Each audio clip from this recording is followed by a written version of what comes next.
The wolf, which had previously ignored Long Chun, bared its fangs at him now for giving it an order. However, it had just expressed its anger when Long Chun tossed out a medicinal pill that entered its mouth. The wolf's anger instantly vanished. After hesitating, it decided to stand. Once it stood, they had a higher vantage point, and Meng Qi finally saw the circular mountain in the distance. When she saw that the mountain was surrounded by countless powerful 12th-rank magical beasts, she sucked in a cold gasp of air just like Long Chun had done. "What is going on?" she asked. "I'm not sure. But look, under the wolf is a cave. There's a special aura coming out of it," said Long Chun.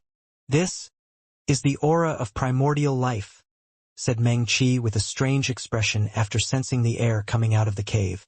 The wolf seemed to be somewhat alarmed to see Long Chun and Meng Qi eyeing the cave, so it knelt down once more, staring at them.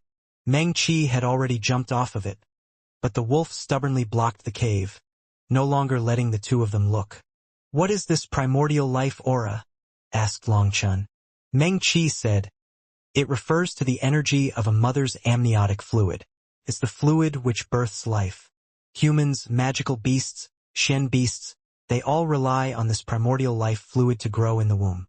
But why would such an aura be here?" Meng Qi shook her head, indicating that she didn't know either. However, this primordial life fluid which she had sensed was incredibly grand. She had never sensed such terrifying fluctuations. "Come, let's go sneak a peek," said Long Chun.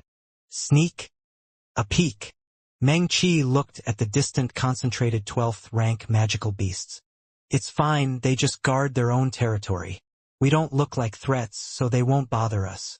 Furthermore, because there are so many of them around, they won't make any moves until they have to. Perhaps there's a treasure in that circular mountain, so I feel like we should risk it." Long Chun smiled. "Even at this time you can still smile? No wonder others call you a monster," sighed Meng Qi. But that smile loosened her tense nerves. Meng Qi couldn't help sighing. If she could advance to the Life-Star realm here, she would definitely have a chance to gather a few powerful house pets with this many 12th-rank magical beasts obediently lying here. However, the Patriarch and Li Tianxian had harshly warned all of them before entering the Yinyang world that they could not make that breakthrough within this world. Otherwise, their cultivation bases would stagnate and they would never be able to advance again. Meng Qi currently only had Cloud, and she had never had a chance to gather stronger house pets. Ordinary 10th-rank magical beasts weren't worth the effort for her. Long Chun brought Meng Qi forward carefully. They didn't intentionally suppress their auras because that would only raise the guards of the magical beasts. They simply walked over, passing by the magical beasts. Some of them looked coldly at them. Only a few unfriendly ones stood and raised their hackles at them in warning. However, even they didn't attack.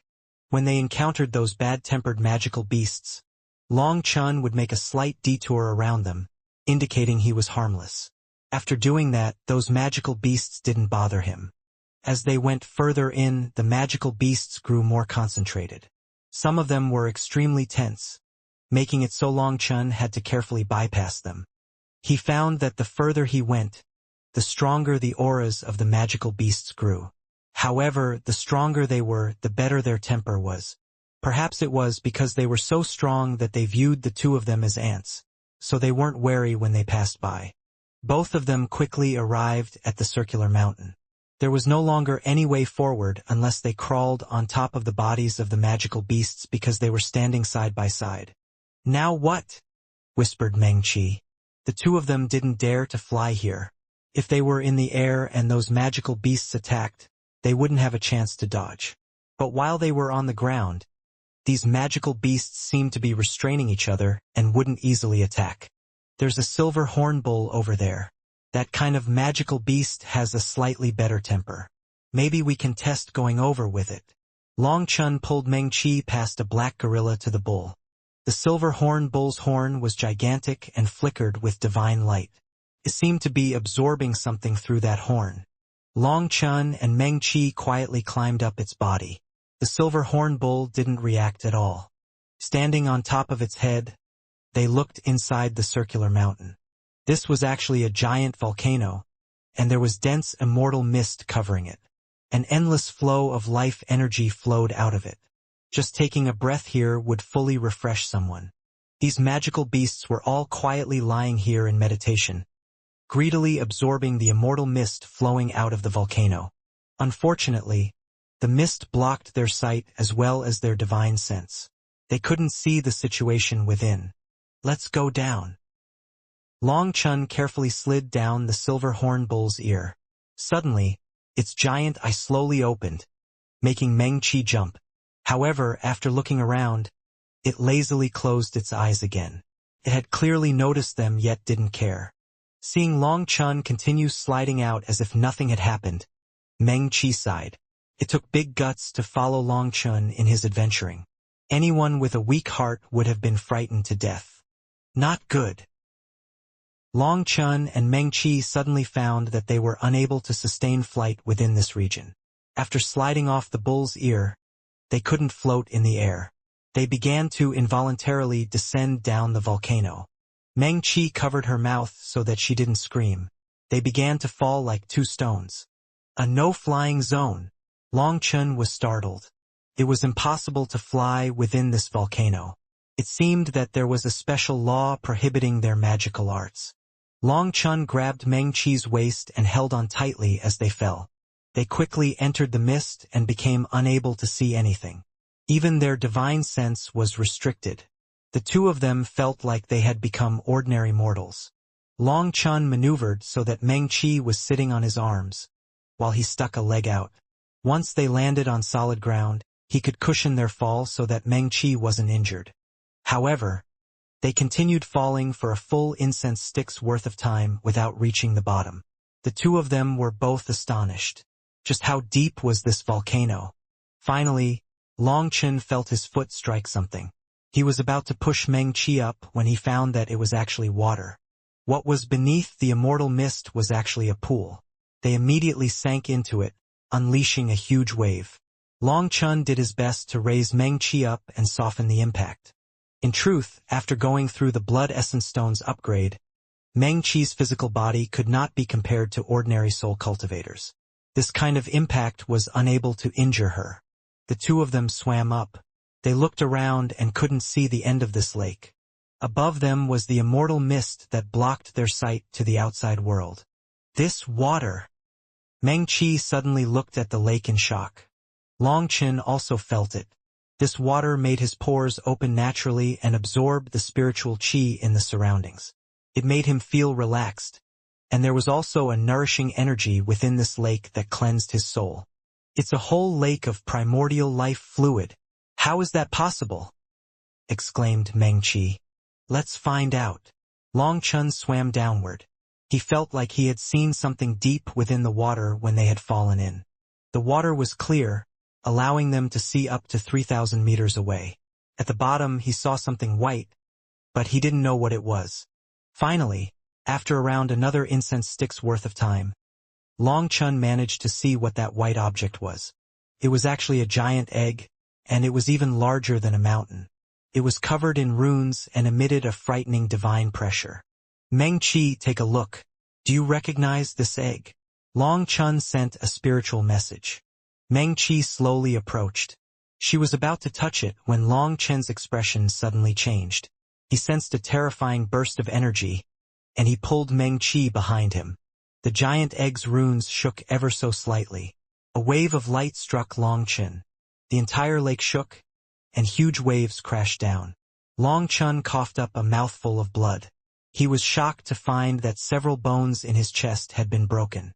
Although he had helped Meng Qi block this attack, Meng Qi also suffered, feeling like her body was about to be crushed. The two of them exchanged a look, seeing each other's shock. Then they looked at the seemingly innocent egg. It actually knew how to attack. Long Chun gestured at Meng Qi, telling her to get further back. He took out a dragon tooth and stabbed it at the egg. Boom! The egg's runes erupted with power. Long Chun felt like his body was about to explode, and a powerful wave sent him flying. Boom! Long Chun was directly blown out of the lake. He coughed up a mouthful of blood. Following him was the dragon tooth that he caught. Long Chun, are you all right? Meng Qi came charging out of the water, swimming over to his side. Huge waves rocked the lake, which pulled the two of them further apart. "I'm fine," shouted Long Chen. He quickly recovered. In truth, that attack had almost destroyed his body. "Meng Qi, do you know the origins of that egg? How is it so powerful?" asked Long Chen. Those runes on top of it were nothing more than a passive defense, and yet their power was so immense. "I've never seen or heard of such an egg. Those runes on top of it aren't recorded in any of the ancient scriptures that I've read. There wasn't even anything similar to them," said Meng Qi. Even though Meng Qi was a skilled beast tamer, she had never heard of anything like that giant egg. "Let's go back." Long Chen once more descended into the water, slowly approaching the egg. This time he saw it clearly. It was truly like a giant mountain. If it weren't for the fact that it was round and smooth, Long Chen might suspect it really was a giant egg-sized mountain. His body was like jade. The divine runes that had activated just now had calmed back down. The egg looked completely innocent again. Just now, the two of them had been fooled by its outer appearance, resulting in them almost being killed. This time they were much more careful. They didn't touch it again, instead swimming below it. As they descended, they noticed 8 giant chains binding the egg. These 8 chains were 30 meters thick and had blood-colored runes on them. They emitted a fierce aura, like they were the bones of a devil. The 8 chains had astonishing blood-chi fluctuations coming from them. As for where the chains were coming from, there was no way to tell. They stretched far beyond where they could see. "What is going on? Is it absorbing the egg's energy?" asked Long Chen. "No, they're not absorbing the egg's energy. It's the egg that is absorbing some kind of mysterious bloodline energy from the 8 chains. These fluctuations are terrifying," said Meng Qi. Neither Long Chen nor Meng Qi could figure out what this egg was. They carefully went around the chains, continuing downward. Finally, they saw that beneath the egg was actually a giant altar. The altar was so large that the giant egg was resting on top of it steadily. As expected, none of this is natural. Long Chen and Meng Qi exchanged a glance. The Yin-Yang world was filled with oddities. Long Chen and Meng Qi already suspected that the nest they had come across had been arranged by someone to nourish those 3 things. Now there was this mysterious pool with a giant egg and altar within. Just who had created all this? And what was their goal? Suddenly, Long Chen thought of the mysterious coffin he had come across in Devil Spirit Mountain with Chong Hao and Bao Buping. Inside had been a sleeping man. "There's an image here." Meng Qi's message interrupted Long Chen's thought process. Long Chen looked where Meng Qi was pointing. There was a giant carving on the lower portion of the altar. It was just that it was so big, and they were too close to see what it was. When they backed up a bit, they saw it was an image of a wolf. A giant wolf looked up at the stars in the quiet night. Behind it was a full moon. It was a very simple stone carving. But when he saw it, an image of that terrifying wolf appeared in Long Chen's mind. It was staring right at him. "Careful!" Long Chen suddenly heard Meng Qi shout into his ear, and he woke up from his stupor. He was shocked to find that at some point he had walked right over to the altar. There was a blood pool at the center of the altar, and this blood pool also had a band connecting it to the bottom of the egg. It looked almost like a baby's umbilical cord.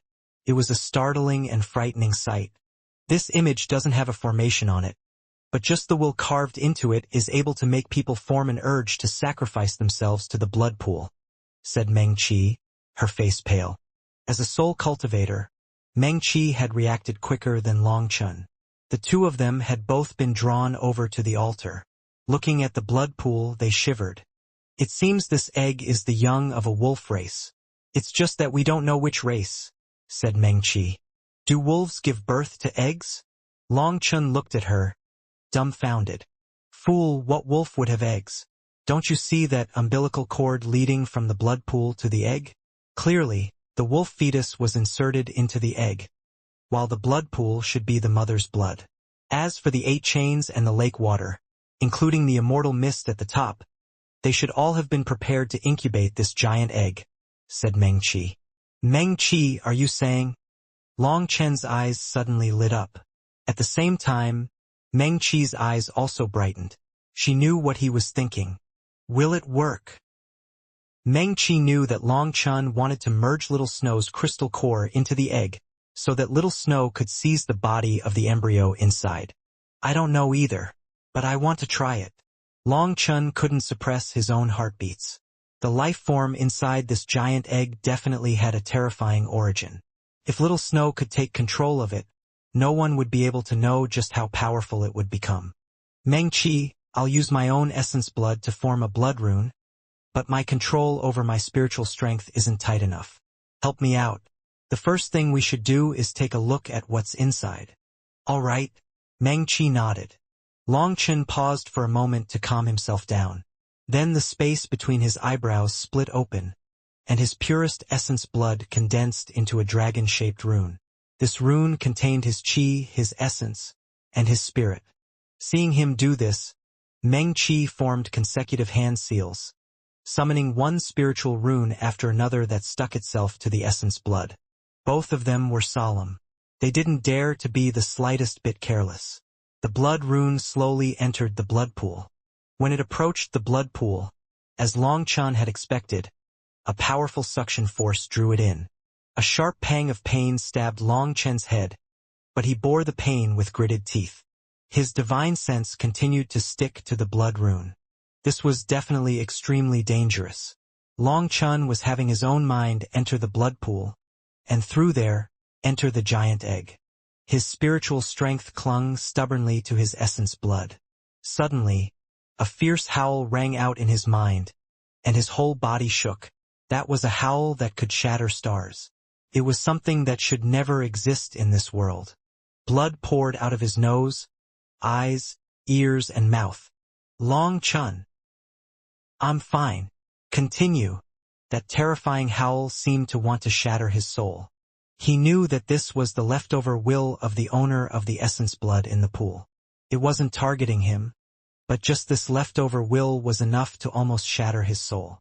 Long Chun was unable to imagine just what kind of existence the master of this pool had been. After a while, before his essence blood had even fully merged with the blood pool, he felt like his soul was being torn apart. However, he still persevered, protecting the blood rune. Meng Qi's own soul was hidden within it, but she couldn't expose herself. Long Chun wanted her to be in charge of examining the changes throughout this process, but his focus was on protecting the blood rune and making sure it didn't dissipate. Originally, Long Chun had been thinking of sneaking his blood rune into the cord connecting the blood pool to the egg, but it was actually automatically sucked over there. My essence blood contains the green dragon's essence blood. The blood pool isn't rejecting it, so as expected, this egg isn't here to just absorb spiritual qi from heaven and earth. It is absorbing other things as well. This had just been a guess, and if it hadn't succeeded, he would have thought of some other way to enter through the 8 chains. But it had actually succeeded. His essence blood slowly flowed through the cord. Through his essence blood, he sensed terrifying pressure from all directions that might shatter his essence blood. Fortunately, his spiritual strength was strong enough, or this drop of blood would have been crushed at the start. Eventually, his mind shook. He felt like his essence blood was being crushed. His expression changed, and his Yuan spirit appeared as he pushed his spiritual strength to his limit. All right, you can pull back your spiritual strength, shouted Meng Qi. Buzz. Long Chun immediately pulled back his spiritual strength, and in that instant, his blood rune exploded. Long Chun felt the world spinning around him. He almost fainted. Having pulled back his spiritual strength, he had lost his connection to his drop of essence blood. His face was a bit pale, and he had exhausted most of his spiritual strength. Long Chun summoned his divine ring, absorbing the endless energy within this lake water. He rapidly recovered his spiritual strength. How was it? Did you see what was inside? Asked Long Chun urgently. I saw it. Here. Meng Qi pressed a finger against his head, and a scene appeared in Long Chen's mind.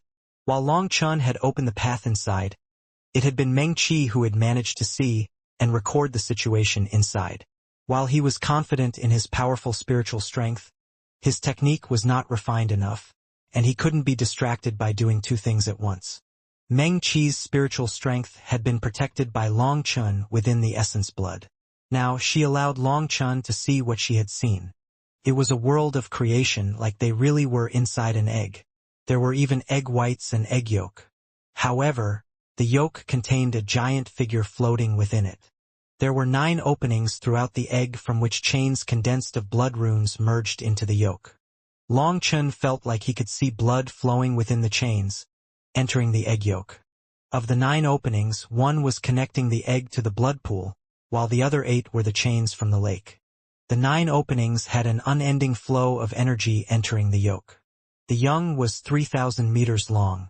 It was still an embryo, looking like the young of a dog. It was furless and still not fully opaque, so it was possible to see its giant heart beating.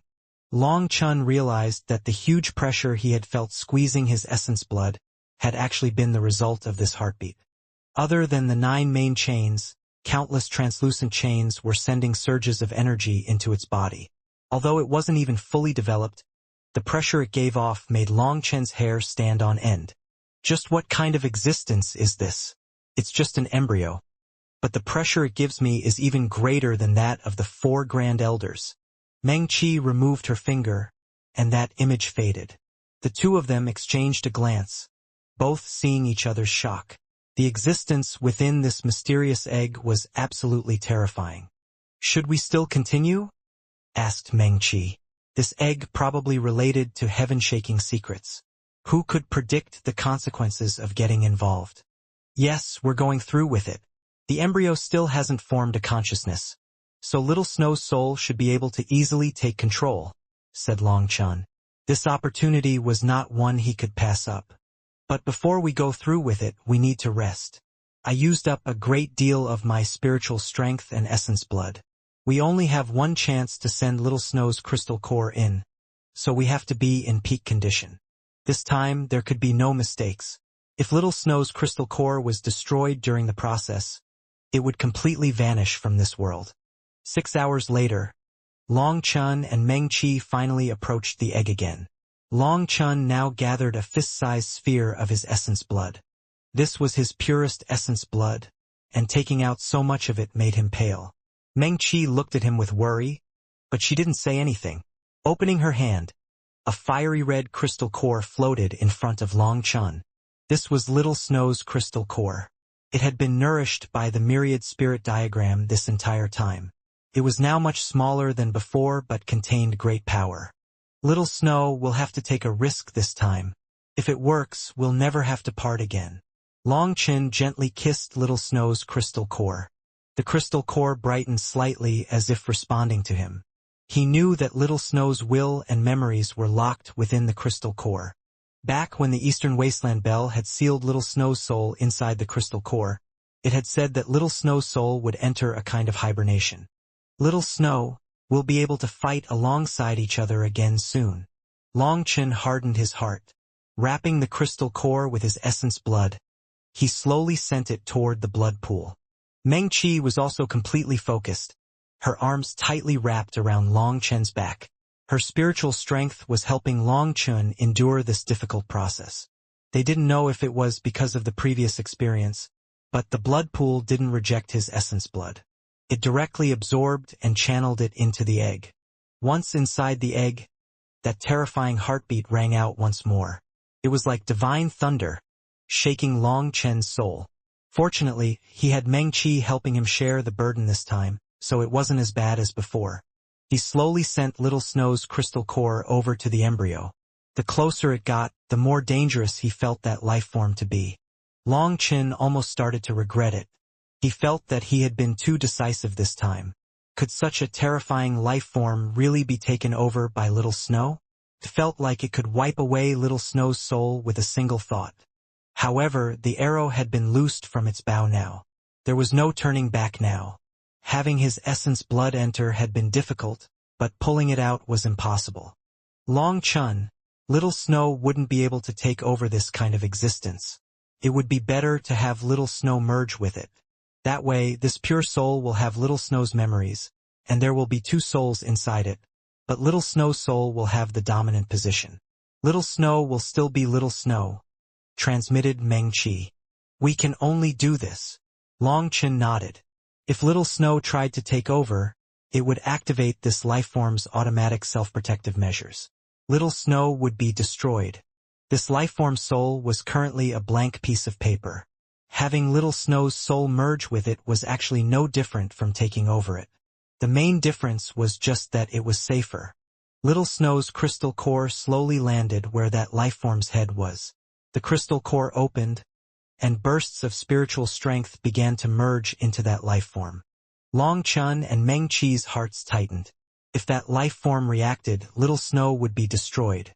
Fortunately, the lifeform didn't react. Continued to lay there in slumber. Finally, 2 hours passed, and Little Snow's spiritual fluctuations vanished. The crystal core fractured and transformed into powder. The entire egg shook ever so slightly, and the life form also quivered for a moment. That embryonic dog actually opened its eyes. It made a sound. When Long Chen heard it, tears overflowed his eyes. That sound, those spiritual fluctuations, they were familiar. Little Snow had succeeded and was saying hello. However, just a short moment later, it couldn't keep its eyes open any longer. It once more fell into slumber. Its 2 claws seemed to wave as if it didn't want to sleep, but it couldn't resist the call of slumber. Success! Both Long Chen and Meng Qi opened their eyes, tears overflowing. They had succeeded. Little Snow would be revived. Meng Qi hugged Long Chen tightly. She knew this had been a constant scar in Long Chen's heart. For Long Chen, Little Snow had chosen to sacrifice itself by taking a curse. That had been Little Snow's choice. Unable to advance any further, Little Snow hadn't wanted to hold Long Chen back, so it had chosen a dignified way to die.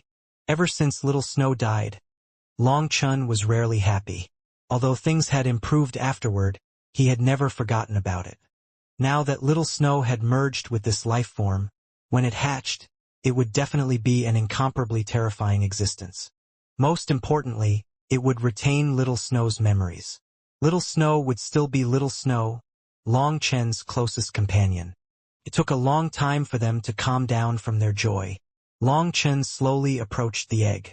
However, he couldn't get too close before runes suddenly appeared on the egg. This egg was protected. Fortunately, the life form inside it is also from a wolf race. Little Snow won't change too much, said Meng Qi. Yes, if it was a serpent or a centipede, I wouldn't let Little Snow merge with it. Long Chen also smiled. It felt like a curse had been lifted. He felt more relaxed than he had in a long time, and his smile was brighter. Long Chen suddenly felt filled with confidence toward the future. Now we should consider how to leave here, said Meng Qi. This was a no-flying zone, and their magical arts were suppressed. Leaving was definitely a big problem. It shouldn't be too difficult. If we follow one of the chains, perhaps we'll find a way out, said Long Chen. The two of them swam up. Long Chen had Meng Qi choose a chain. She was curious why Long Chen didn't pick one himself, but he merely said that his luck wasn't good. Following that chain, they finally reached the edge of the lake. Originally, Long Chen had been planning on taking some of the water here. This water was capable of cleansing the soul and tempering the body. Most importantly, it possessed a trace of divine energy. However, he decided against it. This water, this entire place, they were all prepared for the egg. If Little Snow needed the water, it would be bad for him to take it. Following the chain, they found that it stabbed into the cliffside. The path came to an end. All right, let's climb. Here, I'll carry you. Long Chen smiled and squatted. Meng Qi also smiled faintly. She wrapped her arms around Long Chen's neck tightly from behind. It seemed that it had been a long time since she had been in such intimate contact with Long Chen. Hold on tightly. Don't fall off. Long Chen took a deep breath. Using 2 sharp daggers, he repeatedly stabbed them into the cliffside and used them as handholds to climb up. Although the laws here restricted their flying, that didn't affect Long Chen's power. Stabbing a dagger into the cliff, he fiercely pulled, sending him hundreds of meters into the air. This was fast, but he had to be careful. The cliffside was bare and uneven, and the immortal mist blocked his sight. If he went too fast, he might crash into a protrusion from the cliffside. He wasn't worried for himself, but he'd be distressed if Meng Qi was injured. Meng Qi was holding on tightly, smiling. Her soul was linked to Long Chen's, and she could feel what he was thinking. Long Chen was oftentimes a fool, yet he was always gentle with her. Sometimes happiness was just that simple. Having a person to be concerned about and having a person constantly within one's heart, even if it was in a dangerous situation, could make you feel blessed. That made her think of what Long Chen had said before. As long as she was present, even hell could feel like a wonderland. After climbing for the better part of a day, the mist finally became sparse. Long Chen could see the clear sky again. They had reached the opening. Long Chen, do you think those magical beasts will attack us now? If they do, we'll have to fall back down. That really is a possibility. The two of them were soaked in the lake water and infected by its aura. This immortal mist was a treasure to these magical beasts. And if they went up, there was no guarantee the magical beasts would ignore them like before. Actually, falling from an attack wasn't the worst-case scenario. More likely, they wouldn't even have a chance to fall. If these terrifying 12th-rank magical beasts were to attack, they probably wouldn't survive. Don't worry, I have a method. Long Chen suddenly began to climb left and right. What are you looking for? Do you need my help? No need. Hehe. I've already found it. Long Chen began to climb at an angle. They quickly arrived at a cave. Meng Qi saw another cave entrance further away. Then looking around, she saw there were many similar openings all around. This is? Do you remember those magical beasts in the mountain range that weren't moving? There's a hole beneath them. I feel like these caves are part of the natural terrain that leads here. But that snow wolf up there was too stingy to let us through. Each of these caves should lead out to one of those openings. We can randomly pick one instead of taking the risk of climbing out here. The two of them entered the cave. However, upon entering, they found that this cave wasn't naturally made. It seemed to have been dug by some unknown magical beast. It seems some magical beasts good at digging holes began to dig their way over to the volcano to steal the spiritual qi. But before they could benefit, they were kicked out. Long Chen shook his head with a sigh. Meng Qi nodded. This guess was very likely. The magical beasts that they had crossed on the way here didn't look like the kind that could dig holes like this. Why don't we see those magical beasts' corpses? Muttered Meng Qi to herself. Ah, they must have been drawn over by the altar. Their spiritual strength wasn't strong enough to resist its lure, and they became sacrifices to the blood pool. According to reason, there was no way this many magical beasts could just obediently lay there. A few must have tested to see if they could snatch the treasure. However, Long Chen and Meng Qi hadn't seen a single magical beast down there. Not even a corpse. When they factored in the blood pool at the middle of the altar that lay at the bottom of the lake, it made sense. These magical beasts wouldn't be able to resist its pull. Even Meng Qi and Long Chen had almost sacrificed themselves. It seems the existence Little Snow has merged with has a very amazing origin. All kinds of energy are being sent to it as nourishment. Long Chen had never seen such a giant investment. To place a terrifying lifeform's young into an egg and then send all kinds of energy to nourish it. Just what kind of lifeform was worth such an investment? Don't worry about it. Now that its soul has merged with Little Snow, they are one. No matter how terrifying its origin, it is still Little Snow. Little Snow will become our strongest support in the future, comforted Meng Qi. Meng Qi knew that Long Chen was starting to worry. He cared too much about Little Snow and was afraid of some accident occurring. He was afraid of Little Snow no longer recognizing him in the future. The path was completely straight, and they went along it without an accident for an hour before seeing the end. Based on how far they had gone, they guessed that it should be the outer edge of this region. There's a feather. It's a bird magical beast up above, said Long Chen upon seeing a giant feather on the ground. It was very beautiful, looking as if it had been made entirely out of silver. It looked like an ornament made by a silver craftsman. It's the silver wing-horned eagle. It's a comparatively more gentle beast. As long as we don't show any hostility, it normally wouldn't attack us, said Meng Qi. Although the silver wing-horned eagle was also a magical beast, other than hunting, it rarely killed. It wasn't as fierce as other magical beasts. Magical beasts were naturally ferocious and tyrannical. Even if it wasn't to eat, they normally liked killing. Even if you didn't provoke them, they would still kill weaker magical beasts instinctively. Compared to average magical beasts, the silver wing-horned eagle was much gentler. Unless it felt threatened, it normally wouldn't attack. So upon seeing its feather, Meng Qi sighed with relief. They continued onward, and the path began to go up. They quickly saw a silver ceiling. Just like the other magical beast, the silver wing-horned eagle was using its own body to block the exit, absorbing the sparse aura coming out of it. Long Chen pulled Meng Qi over. At this moment, he realized that the no-flight law had vanished at some point. They were no longer restricted. Long Chen pushed open a small space for Meng Qi, and the two of them charged out from a gap between the silver wing-horned eagle's giant feathers. Past the silver feathers, Long Chen finally saw the sky again, the sun. He took a deep breath of relief. Just at this moment, a silver head turned toward them. Two tufts of down stood high on its forehead, looking like two high horns. This was naturally the origin of the name of the silver wing-horned eagle. Magical beasts were different from Shen beasts. Their bloodlines were inferior, and their intelligence was extremely low. They couldn't control themselves. Humans gave them names based on their appearances or divine abilities. At this time, the silver wing-horned eagle was staring at Long Chen and Meng Qi coldly. Even its eyes contained a silver glint to them. They were like two sharp swords. Meng Qi, didn't you say that the silver wing-horned eagle's temper is very good? Why don't I feel the same way? Long Chen hair rose. He found that the silver wing-horned eagle had formed a killing intent toward the two of them.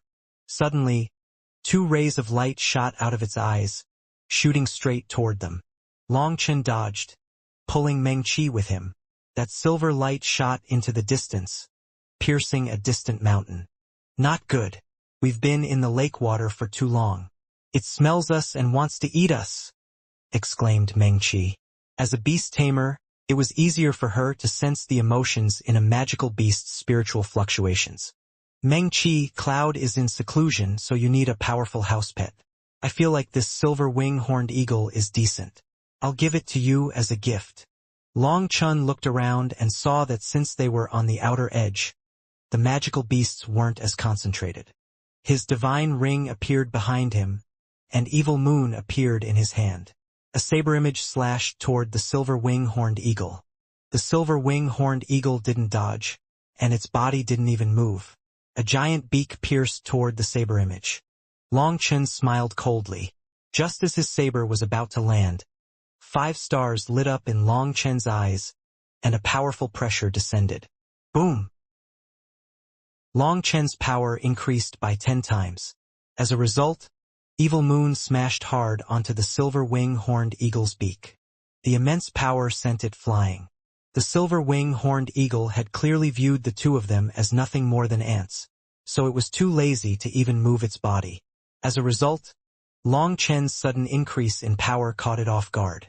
After sending it flying, a golden dragon tooth appeared in the sky, striking the silver wing-horned eagle's head. Blood splashed. The dragon tooth pierced through the silver wing-horned eagle's skin, causing its blood to spurt out like spring water. In that instant, the silver wing-horned eagle no longer dared to move. The dragon tooth was touching its crystal core. As long as the dragon tooth pressed forward ever so slightly, it would lose its life. Although the silver wing-horned eagle was a 12th rank magical beast with great power, its low intelligence made it unable to take advantage of its immense power. Its life was now in Long Chen's hands. It knelt on the ground. As the dragon tooth was keeping its head pressed down, it didn't dare to move. Magical beasts are just beasts. They have great power but don't know how to use it properly. Long Chen shook his head. Meng Qi was greatly shocked. She hadn't expected Long Chen to be so powerful. He was able to so easily subdue a 12th rank magical beast. Give it the slave mark. It won't dare to resist, said Long Chen. Only with Long Chen's reminder did Meng Qi react. She formed hand seals, and a giant slave mark slowly flew over to the silver wing-horned eagle. Its body shuddered.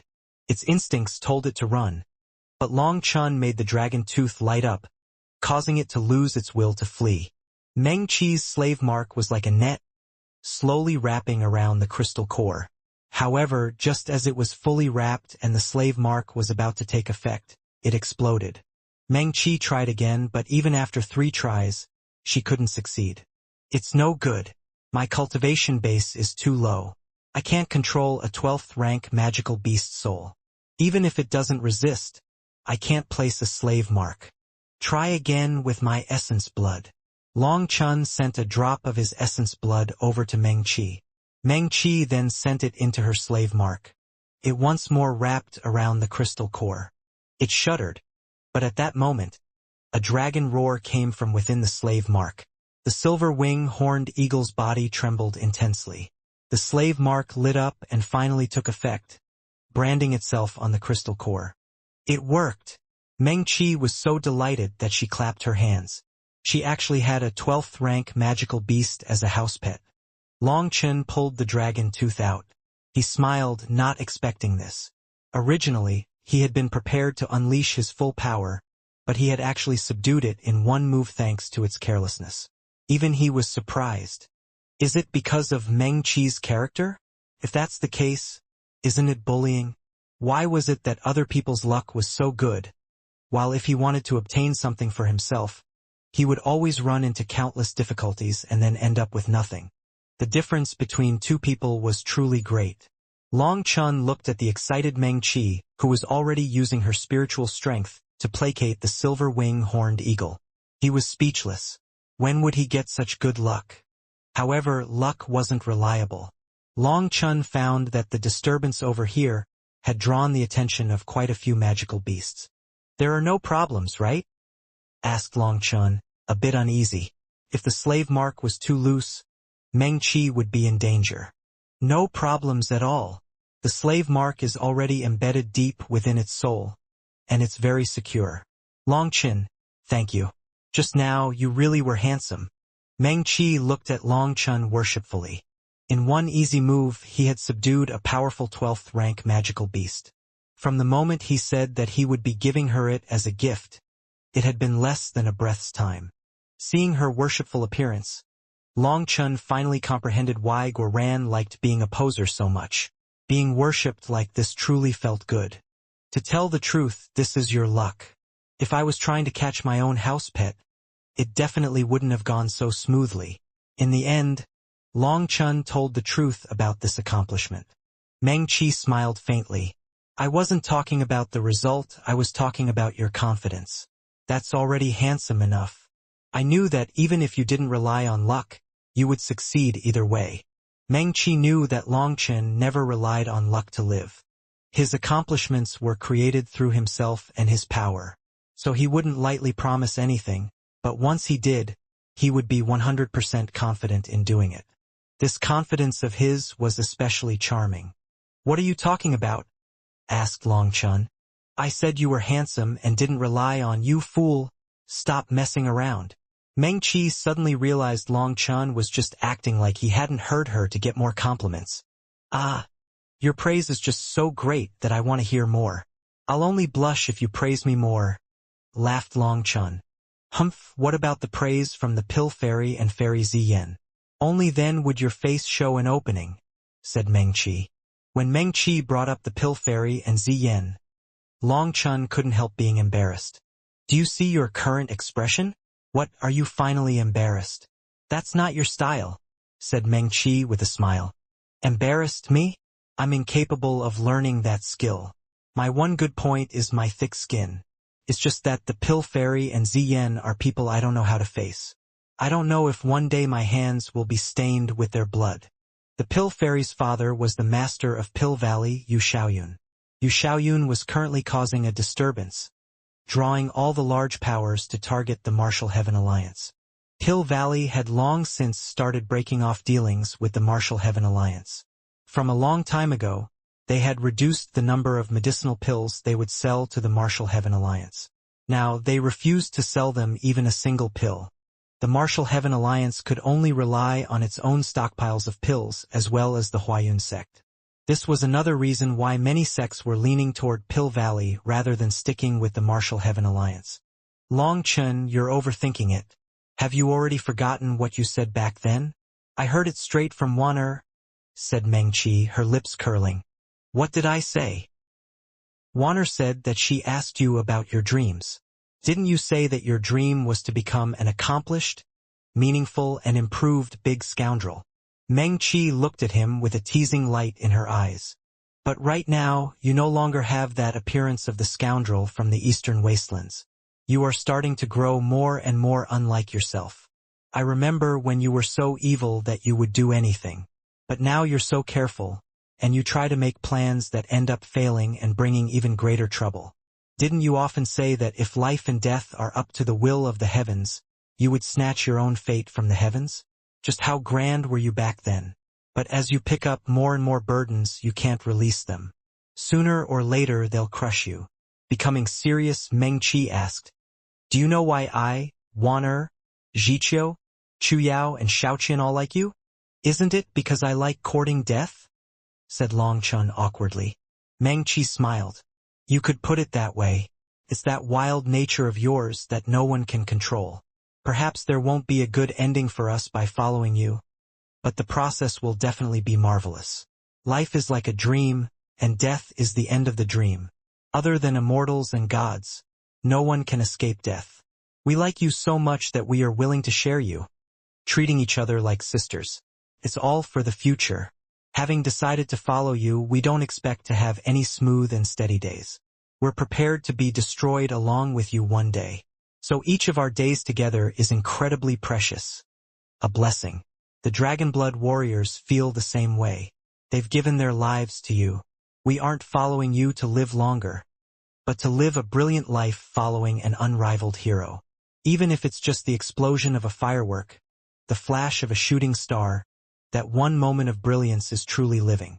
A cultivator hopes to shine, not for 100 years, but to shine as bright as possible, to leave their mark in history. So Long Chin, don't think too much about it. Little Snow's revival is just a matter of time.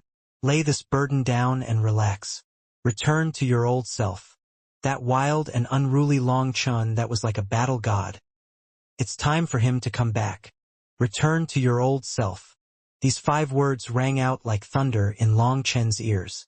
His mental realm instantly became clear. He looked at his current self, then thought of when he had left the Phoenix Cry Empire. His heart had changed from that high-spirited time. What was he afraid of? The worst case was only death. Even if he died, he would release his own light, expressing his unbending will to the world, releasing his furious roar. Thank you, Meng Qi. You really are my good wife. Starting today, I, Long Chun, am reviving. Fuck. Rookies on the Martial Heaven continent. Get ready to tremble. Long Chun suddenly let out a heaven-shaking roar. His domineering voice shook the land. It was full of arrogance, of wildness. The roar of the great Peng that hated the heavens for being too low. Meng Qi looked at him with tears in her eyes. She knew that Long Chun had endured far too many things. He had many things to be bitter about, but he kept that bitterness inside, not letting others see it. All she could do was help Long Chun share his burden. Seeing him look like he had been freed from a curse, she had an urge to cry. Following Long Chen's roar, dozens of other voices responded. Clearly, he had started the surrounding magical beasts. They viewed his roar as a provocation. Powerful auras began to rise. Hey! Don't misunderstand. I was just testing my throat. You guys can sing amongst yourselves. Long Chun jumped onto the silver wing-horned eagle with Meng Qi. Was this a joke? If they were besieged by dozens of 12th-rank magical beasts, what would they do? They flew away, leaving behind only Meng Qi's tinkling laughter. Meng Qi, if you look at me like this, I'll get embarrassed. Long Chun and Meng Qi were both sitting on the silver wing-horned eagle's back. Long Chun was a bit embarrassed. Meng Qi was looking at him with a teasing smile. Just now, his appearance had made her laugh a long time. Your face has finally turned red, laughed Meng Qi. Long Chun rubbed his fiery face, sighing. It seems I still haven't cultivated enough. I need to bitterly cultivate in the future, so that I can learn Mo Nian's shameless ability. Speaking of Mo Nian, I heard that he had entered the Yin-Yang world and immediately had an intense fight with the ancient family alliance's peak genius, Defy. It's said that both sides were injured and have retreated, said Meng Qi. Defy? Who's that? I've never heard of him, but it sounds familiar, said Long Chun. You might not know Defy, but you know Dxian. That Defy is Dxian's big brother. Really? How do you know that? Long Chun was startled. He supposed Delong had some skill to be so useless yet still have two sons. I only learned of it from a soul search when I killed an ancient race expert. That ancient race expert was sent in along with you, said Meng Qi. When Meng Qi had left the Dragonblood Legion to search for her own treasures, she had ended up being blocked by an expert from the ancient races. That expert was extremely powerful, but his luck was bad. Meng Qi had found an opening in his soul-protecting item, and she had also had Cloud. With the two of them attacking, they had quickly defeated him. Once defeated, trying to get away in front of Cloud was a joke. He was slain, and his Yuan spirit was devoured by Cloud. So Meng Qi had managed to piece together a few memories from his Yuan spirit. Through his memories, Meng Qi learned that Delong actually had another son named Defy. That person was very mysterious, and very few people knew of him even within the ancient family alliance. However, for the opening of the Yin-Yang world, this Defy had come out, using the status of the ancient family alliance's top genius to enter. Defy had just entered when he encountered Mo Nian. As Mo Nian was the #1 wanted criminal of the ancient family alliance, they had fought an immense battle. As for that expert that Meng Qi had slain, he had rushed over to the battlefield but had come too late. By the time he arrived, the two had finished and were slinking away, injured. He had tried to block Mo Nian, but Mo Nian had used a single arrow to shake his soul. His Yuan spirit had almost shattered, so he had fled.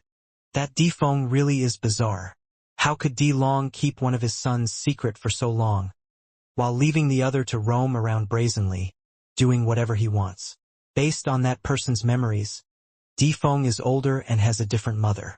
Such a person should be even more famous than Dxian. But Delong kept quiet to the point that the outside world didn't even know of him. He only reveals himself now that Dxian is killed and the Yin-Yang world is open. What could his goal be? It truly has a strange scent to it. The ancient family alliance is in chaos thanks to Mo Nian, while Dxian's death caused their people's hearts to become unsteady.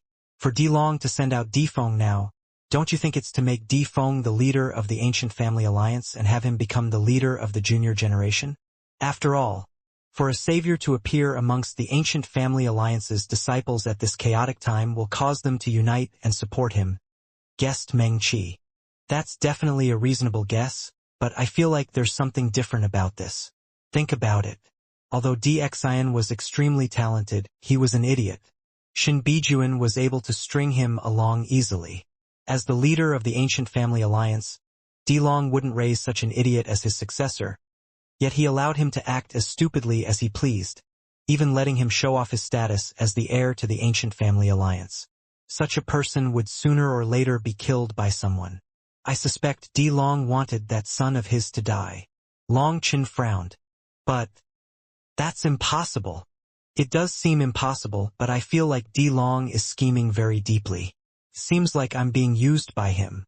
I didn't feel it so clearly before, but now that this Defy has appeared out of nowhere, I feel like this is a gambit that he arranged. I killed Dxian, causing his mother to break her ties with Delong. It seems she ran back to her family to complain, and her family has a shocking origin. Did Delong sacrifice Dxian to make his wife crazy? But why?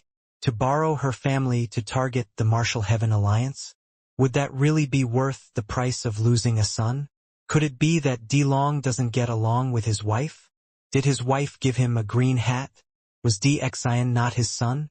Oh, it seems Dxian really doesn't look that similar to Delong. Long Chen's eyes suddenly lit up. Alright, stop randomly guessing. Your imagination is crazy. Meng Qi shook her head. The main question is how strong Defy is. I wish I had managed to see that fight. If he could fight evenly with Imortal, then he's definitely a monster. At the very least, he's on the same level as Xiaoluo and true immortal Jiaoqi. You have such a high opinion of Imortal? When he left the Eastern Wastelands, he was just an ordinary rank 1 celestial, said Meng Qi. We created miracles so others can as well. Just think about what kind of person Imortal is.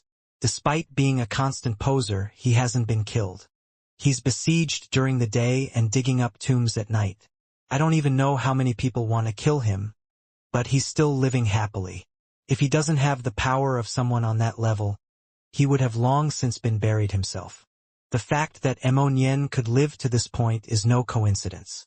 Furthermore, his origins aren't as simple as I thought. Grand Elder Yen Nantian said that the original leader of the ancient family alliance isn't the D family but the Mo family. That Mo family is most likely Imortal's family. One reason Defy suddenly appeared might also be to target Imortal, or more accurately, to participate in the battle between the D family and the Mo family. But they can scheme as they please. Starting today, I'll give my head a good rest. In the future, no matter what trouble I encounter, the only thing to do will be to kill, said Long Chun, clenching his fists. Last time, he had tried to trick his opponents with a ploy, only to almost get killed without getting a chance to release all his power. He didn't want that nonsense to occur again. He wanted to go back to his old style. Meng Qi saw that Long Chun truly had recovered his old, sharp high spirits. It was like he had returned to his youth, a time that was unsteady and immature yet filled with liveliness and dreams. As the silver wing-horned eagle continued flying, they encountered experts time and time again. Long Chun would always go exchange maps with them. Of course, sometimes they would encounter corrupt experts, and that made it even simpler. He would directly kill them and perform a soul search. On the way, they ended up encountering one tough person from the corrupt path. Before Long Chun could attack, the silver wing-horned eagle unleashed a ray of silver light from its eyes. That corrupt expert had been a very powerful Empyrean, but despite going all out, he was blown to smithereens. Even his divine item was destroyed. That made Long Chun jump in shock. Inside, he patted himself on the back. Fortunately, the silver wing-horned eagle had been careless back then, or truly defeating it would probably have come at a great price. That person from the corrupt path had definitely been an elite. He had most likely entered in the same group as Xiaoluo. Yet, even such a figure was unable to receive an attack from the silver wing-horned eagle. Its power was even greater than Long Chun had estimated. The 3 great corrupt kings? When Meng Qi did a soul search of that expert, her expression changed. Amongst the corrupt experts, many of their memories were sealed with restrictions. However, from this person, she learned a shocking piece of news. This time, the corrupt path had sent in the 3 corrupt kings. Xiaoluo was actually only one of those 3. Xiaoluo came from the heavenly evil sect. Their sect master was Xiawentian, the corrupt path's leader. Other than the heavenly evil sect, the corrupt path had 2 other giant sects with great power. One was the Ghost King sect, while the other was the underworld abode. Although she could only get a few memories from that person's soul, she learned the names of those peak experts. There was Xiaoluo from the heavenly evil sect, Gui Ken from the Ghost King sect, and 2 experts from the underworld abode, one of whom was called Mingjie. Those 3 were called the 3 great corrupt kings, claimed to be the corrupt path's strongest geniuses. As for the other person from the underworld abode, it was Long Chen's old acquaintance, the Devil Empress Lang Yuan. Many of this person's memories were sealed. He had clearly known many of the corrupt path's secrets, so there were even more seals. Other than those names, there was no other information of value. Even their appearance was blocked, let alone their cultivation bases or power. What do you think? Meng Qi looked at Long Chen. Nothing much. It's just the names of more people I'll have to kill. Long Chen shrugged. He was too lazy to even remember their names. Since he had determined his cultivation path, he would just charge down it. Now he knew why the heaven-splitting battle sect was always so straightforward and direct. Before this, he hadn't quite understood how their disciples could be living so simply and happily without thinking about anything. However, now he knew that this was a kind of cultivation attitude.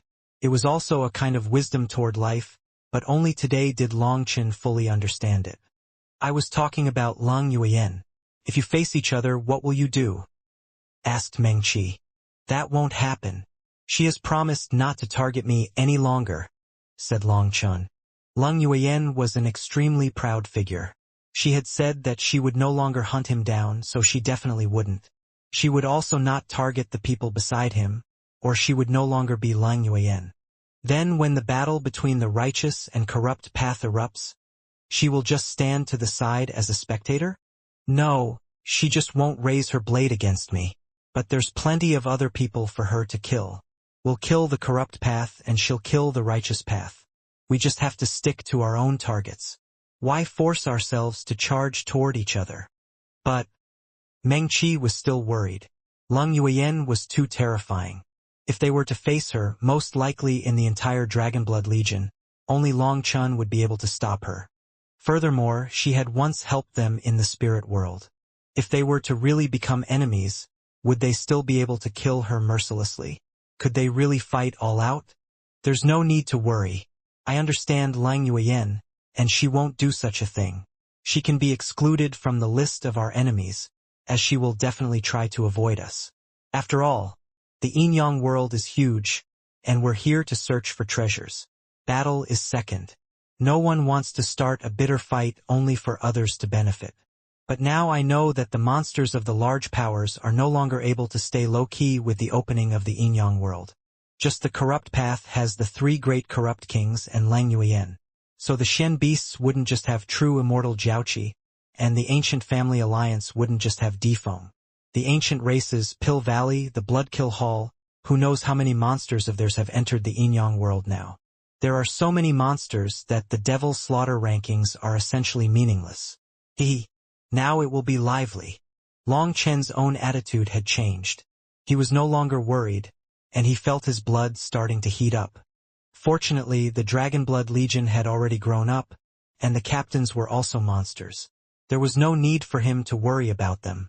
This time, he would release himself. The strong were created through slaughter. Now they should see just who was stronger. Everywhere the silver wing-horned eagle passed, the experts around would flee.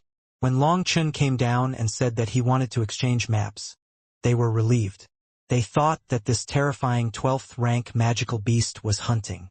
More and more experts had entered the Yin-Yang world, and as everyone exchanged maps, they learned more about the terrain. Of course, some people concealed the best places that they had found. However, Long Chen only exchanged maps with disciples from the righteous path, and he first gave them his map. When those disciples saw a map dozens or even over 100 times greater than their own, they were too ashamed to hide anything. They gave him what they had mapped. Eventually, Long Chen learned some news of the Dragonblood Legion from one of the disciples. That person had been in a mountain range and witnessed the Dragonblood Legion fighting a magical beast. He said that they had slain that magical beast and obtained its young. Quite a few experts had tried to interfere and snatch their gains, but those experts had been slain by the Dragonblood warriors. After that, this disciple left. Long Chen was delighted to hear this news. He had the silver wing-horned eagle quicken its pace in that direction. When they arrived, they saw that a fierce battle had been fought here. There were still bloodstains on the ground. Based on the fluctuations, that blood belonged to a 12th rank magical beast. There was also a nest on the top of the mountain which was empty. It's the nest of a blood-pattern lion vulture, said Meng Qi quickly upon examining the surroundings. As a beast tamer, she could tell the master of the nest. Let's go. They're that way. Long Chen could easily distinguish the Dragonblood warriors' auras, especially those who had come with him from the eastern wastelands. He found which direction they had gone. I'll put away the silver wing-horned eagle. The slave mark is quite a burden at first, and its soul is damaged. It needs to rest. Meng Qi's spiritual strength wrapped around the silver wing-horned eagle. His giant body faded. Long Chen gave Meng Qi a pile of medicinal pills. Some were spirit-awakening pills and soul-nourishing pills, and there were all kinds of medicinal pills beneficial to magical beasts. This silver wing-horned eagle was currently being controlled through brute power. If it could become a loyal follower, it would be even better. So they had to give it some benefits to make it feel that its new life was better than before, and by a great deal at that. The two of them quickly flew in the direction the Dragonblood Legion had gone. Long Chun was pulling Meng Qi along as lightning covered their bodies. Their speed wasn't lower than the silver wing-horned eagle at all. After rushing for a day, they heard the sound of fighting coming from a distant mountain valley. They also felt a terrifying aura. They immediately rushed over.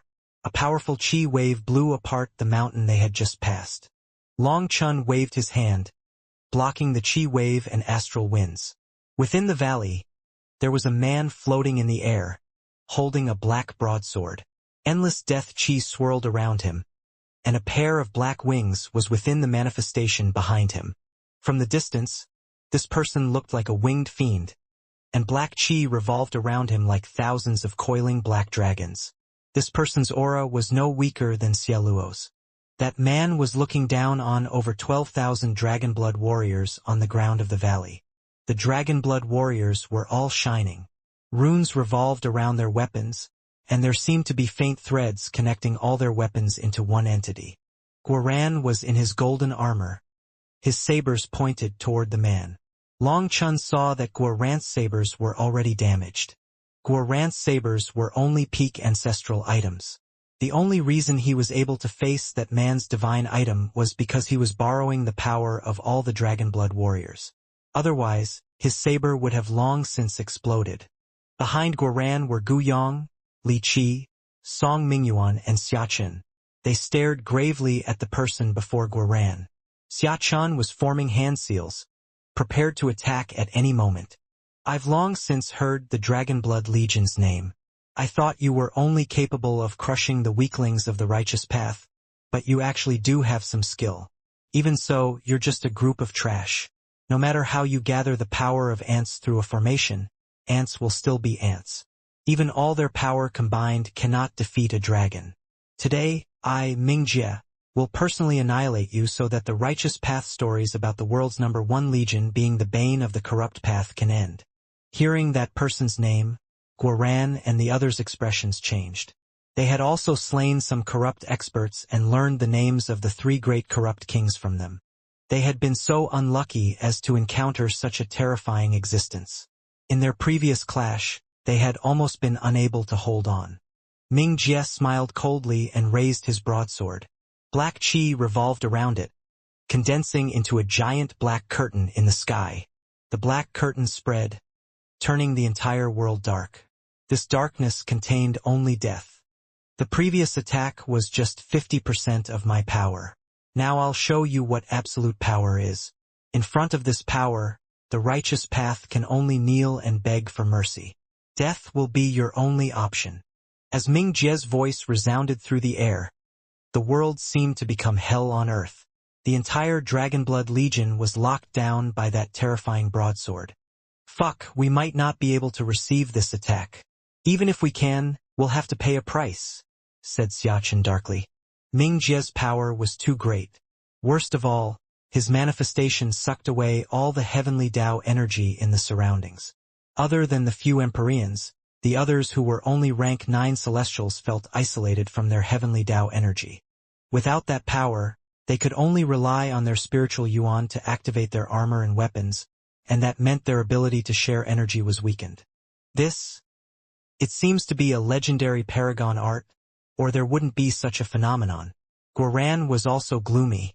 There was no way to resist such power. Just as Xiachen said, if they could manage to block it, at least half the Dragonblood warriors would be slain. They couldn't receive it, but there was also no way for them to run. Death is your fate, but you don't need to be afraid. You won't be alone. I'll quickly send Long Chun to hell with you. Meng Jie sneered. His broadsword grew larger until it became a giant crescent moon.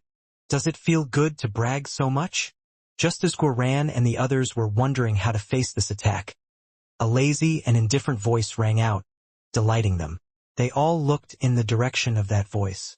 A bolt of lightning pierced through the air, shattering the black curtain. Light illuminated the world once more, and a figure appeared within the endless lightning. Boss! Guoran and all the warriors of the Dragonblood Legion cheered at once. Wild lightning covered Long Chun, and a pillar of light pierced the sky. The black curtain that had enveloped this world was forcibly torn apart.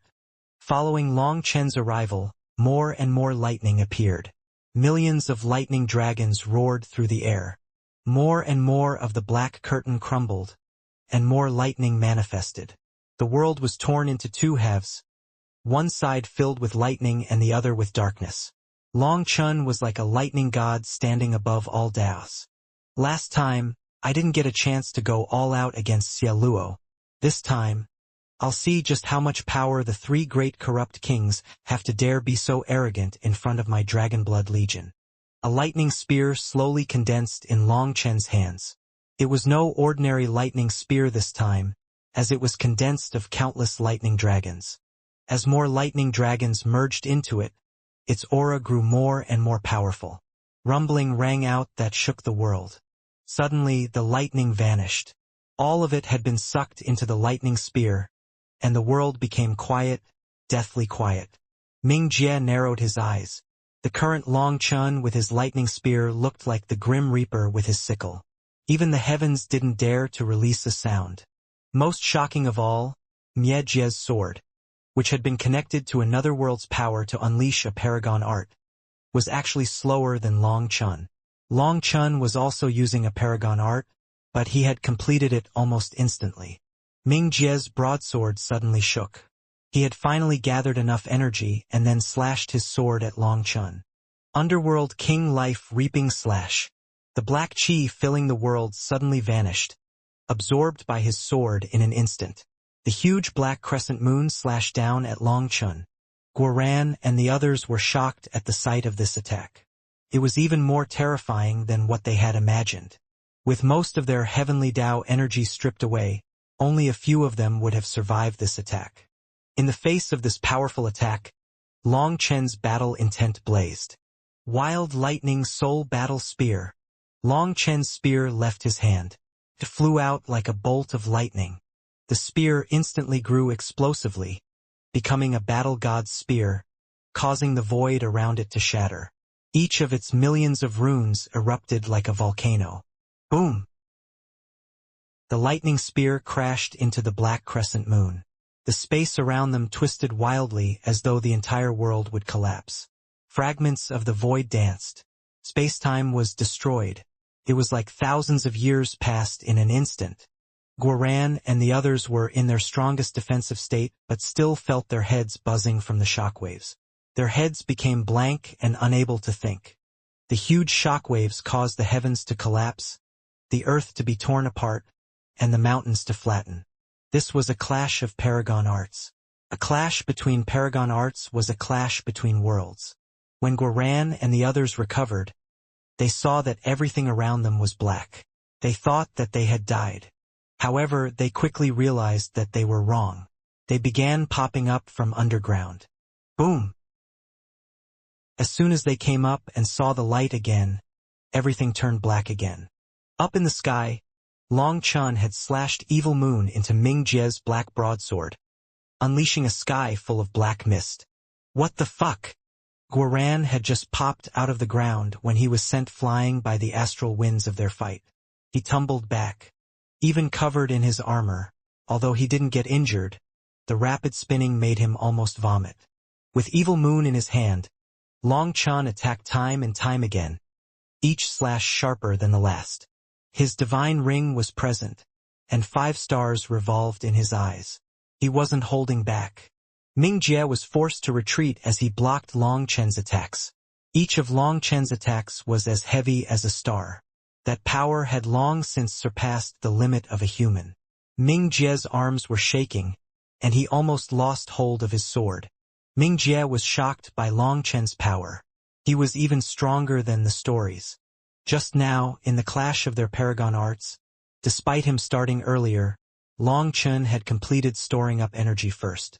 His cast time was much quicker, but its power was not one whit lower. They were actually evenly matched. Both of them had coughed up 3 large mouthfuls of blood, with an unknown number of bones broken. However, Meng Jie had a secret art that made his injuries heal in the blink of an eye. He had been about to attack Long Chun while Long Chun was healing, but he found that Long Chun looked fine and was the one to attack him. The black wings in Meng Jie's manifestation were constantly quivering, wrapping him in black chi. So that's the case. Your aura is very similar to the netherworld. As for those wings, they contain the scent of hell. Is your family related to the netherworld's jailers? Asked Long Chun lightly as he continued to attack.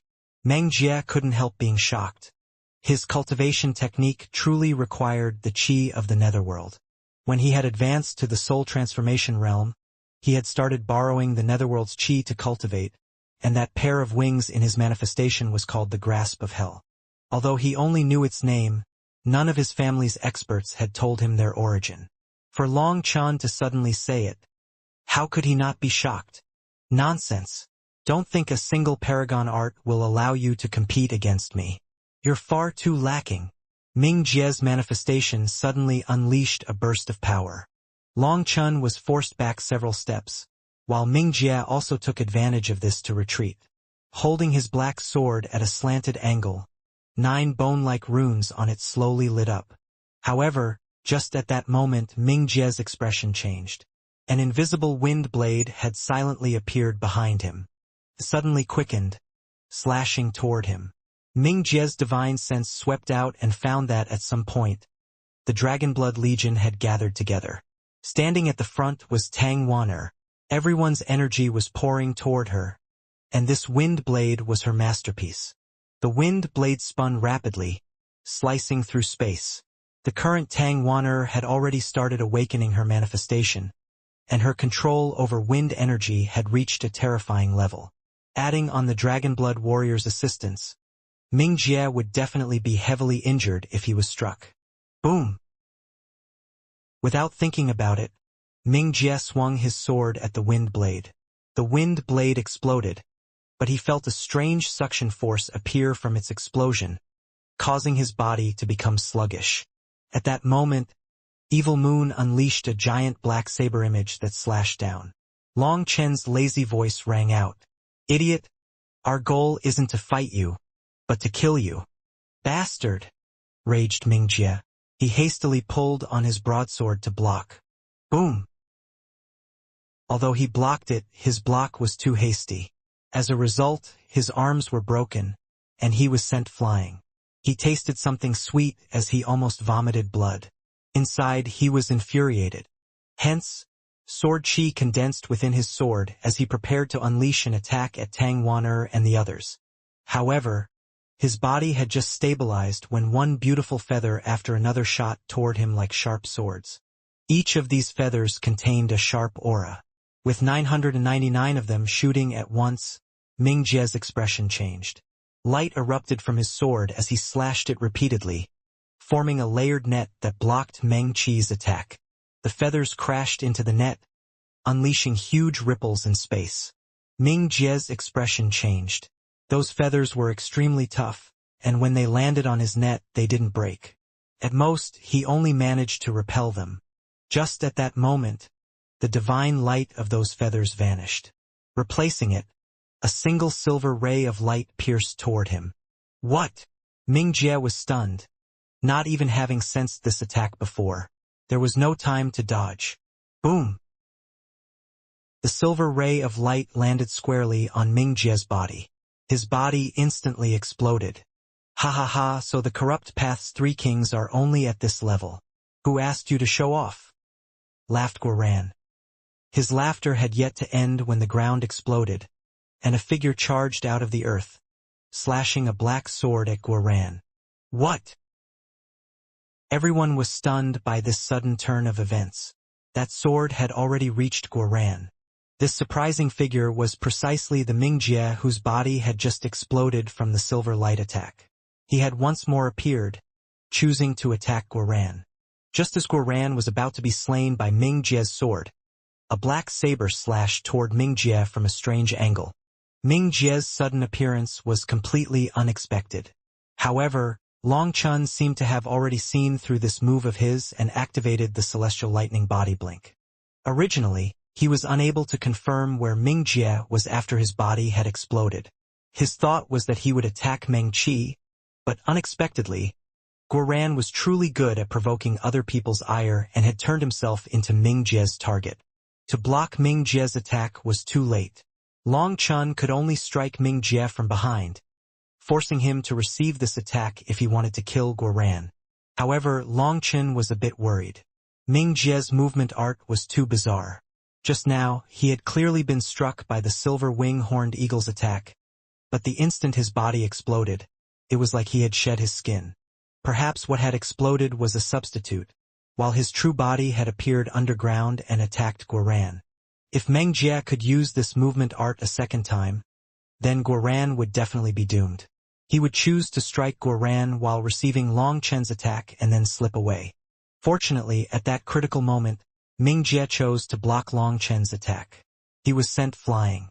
It was unknown if Ming Jie's slippery technique wasn't ready to be used again, or whether it came with a price that he felt wasn't worth Guoran's life.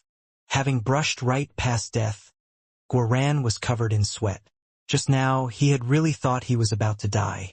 Humph, you were lucky this time. Next time, I definitely won't be as careless. I will definitely cut off your head. Long Chen.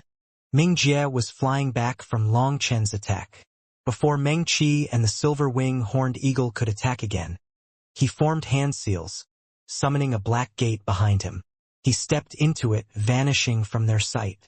All the Dragonblood warriors were shocked by his power.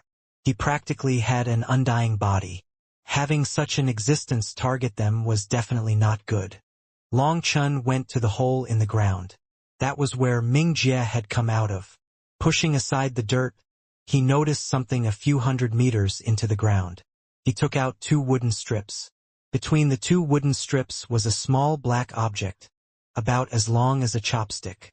It looked like an awl, and at the end of it was a little person forming a hand seal. This sculpture, it looks just like Ming Jie.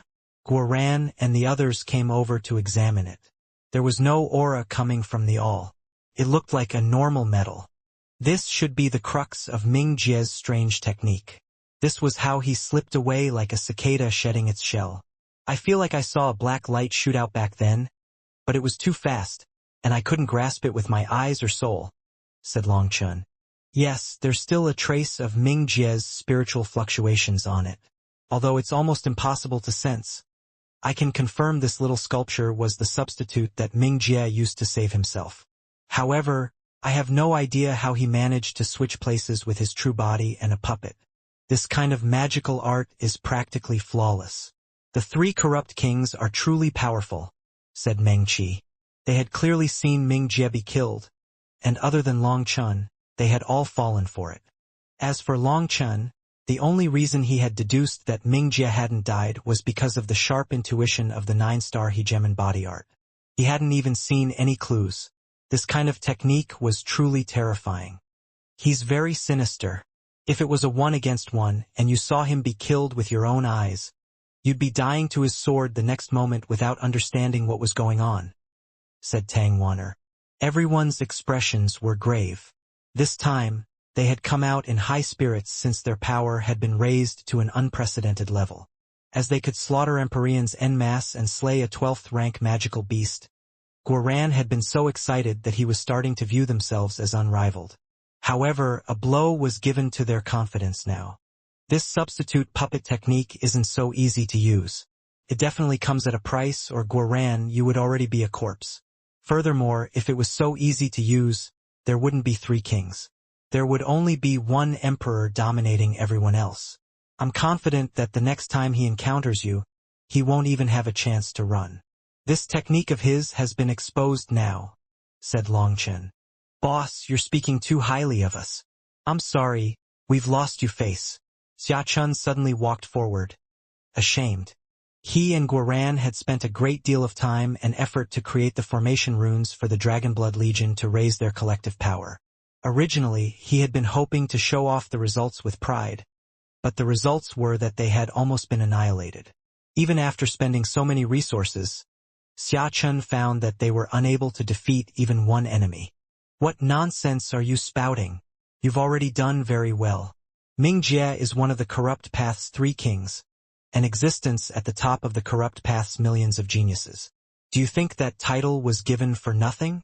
With your current power, as long as you don't encounter monsters on that level, you can dominate the rest of the Inyang world.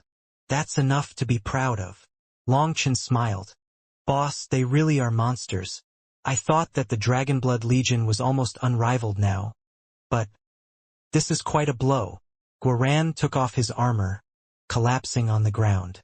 He hugged Long Chen's leg, bawling, "Almighty boss, please give me the power to show off. Otherwise, I won't have anything to live for." As he said this, Guoran wiped some mucus and tears onto Long Chen. "Fuck! Get away!"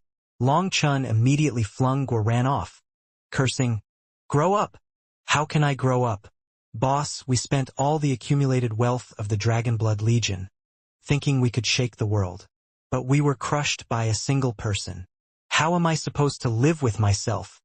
Guoran really began to cry.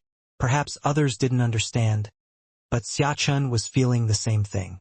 They had come here completely confident but had almost been destroyed by a single person. Just how were they supposed to explain themselves? Get up and stop crying. Your boss might not have other abilities, but making money is easy. I've already made quite a bit after entering here in advance. Other than that, there's no need to be so dejected. Starting from today, you won't need to fear anyone. The next time Ming Jie encounters you, he won't even have a chance to run. Long Chen wriggled his eyebrows a few times with a smile. Boss? You? Did you get something good again? Guoran immediately shot up with a pleasantly surprised expression. Scram! I knew that you were just faking, cursed Long Chen. Guoran leaped from crying to smiling far too quickly. Long Chen realized that Guoran had acted so bitter because he was afraid of being scolded for losing. For now, tell me, how did you encounter this person? Asked Long Chen. Through their explanation, Long Chen learned that Guoran, Tang Wan'er, Xiachun, and the others had led the Dragonblood Legion to crush everything in their path.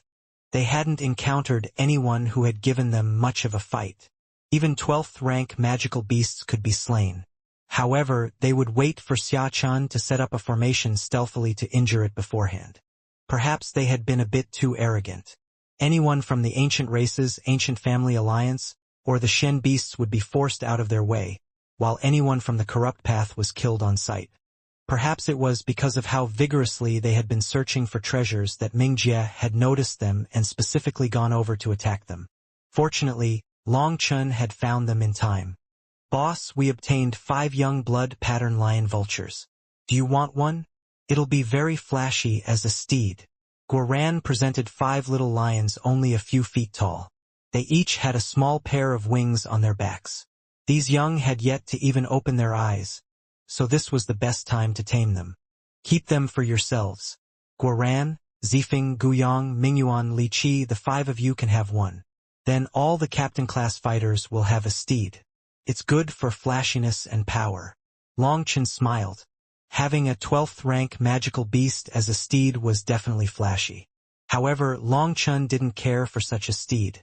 Just little snow was enough. Haha, I told you that boss wouldn't want a steed on this level. Humph. Now you believe me, right? Laughed Guoran. Bastard. You were just testing me. Long Chen angrily slapped Guoran in the back of the head, eliciting laughter. Guoran truly had said that Long Chen wouldn't want a steed on this level. Even a 12th rank magical beast wasn't enough for him. Xiachun, you can have this blood pattern lion vulture. We can share a flying steed. Guoran had Xiachun place a slave mark on his lion. Guoran didn't need such a steed because his armor could fly on its own. This steed would only be used to show off. As for Xiachun, he needed such a helper. It was beneficial to his safety, and it could stall for him to unleash his magical arts. Should we leave one for Wild? He doesn't know how to fly, said Guyang. It's fine. If Wild got hungry, he'd probably eat it. So no need, said Long Chen. Everyone nodded with a laugh. That was true. If Wild got hungry, other than humans, he would eat anything. All right, Xiachun. I need you to set up a barrier. I'll show you your boss's harvests during this time. As soon as Long Chun said this, everyone's eyes lit up. Atop a high mountain, there was a giant cave that was home to a 10th-rank magical beast.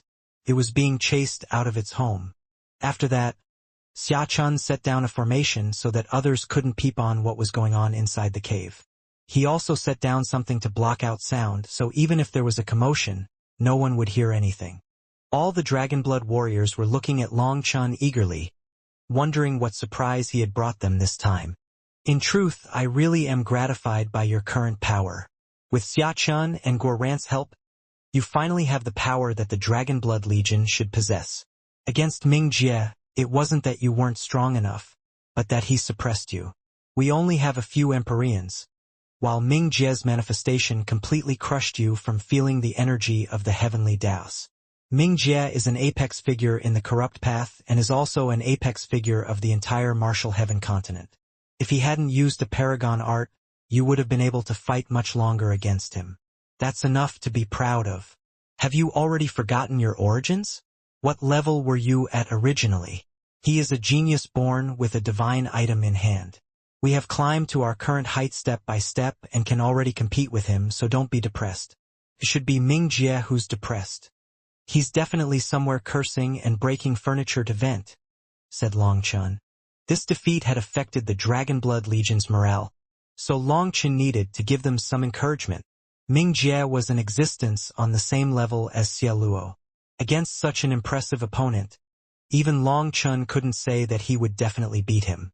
What he could say though was that if any other group with the same cultivation bases as the Dragonblood warriors were to face Ming Jie, they would have been annihilated in an instant without any ability to resist. Starting today, you will be completely transformed. I guarantee that the next time Ming Jie sees you, you'll beat the crap out of him. Everyone, take a look at my harvest. The time to share my booty has come. Long Chen's eyes were shining. That appearance didn't look like a generation's expert, but more like a bandit distributing his ill-gotten gains. Li Qi, Song Mingyuan, the first treasure is for you guys. Long Chun waved his hand, and a pile of yellow fruit appeared in front of them. This is a treasure? I'll try it.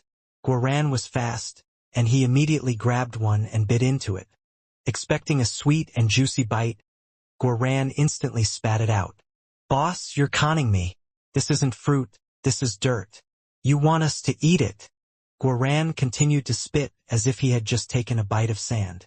These are thick earth essence fruit, peerless earth elemental treasures. I've seen them in an ancient scripture, shouted Li Qi suddenly.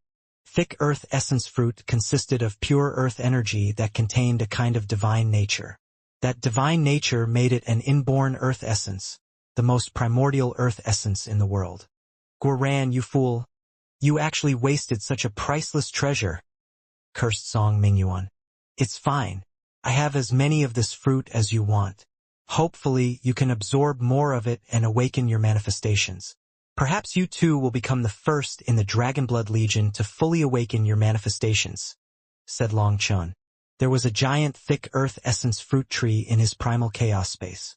More fruit kept maturing every day, so it was enough for the two of them. It must be hard on you, eating dirt all day. Guoran comforted the two of them sympathetically. This fruit was essentially just dirt like sand. That mouthfeel was not good. Li Qi and Song Mingyuan completely ignored Guoran. They began consuming the fruit, swallowing even the skin, not wasting a single bit of it. If Guoran hadn't shown others what it felt like to eat one, others would think that it was truly a delicious fruit.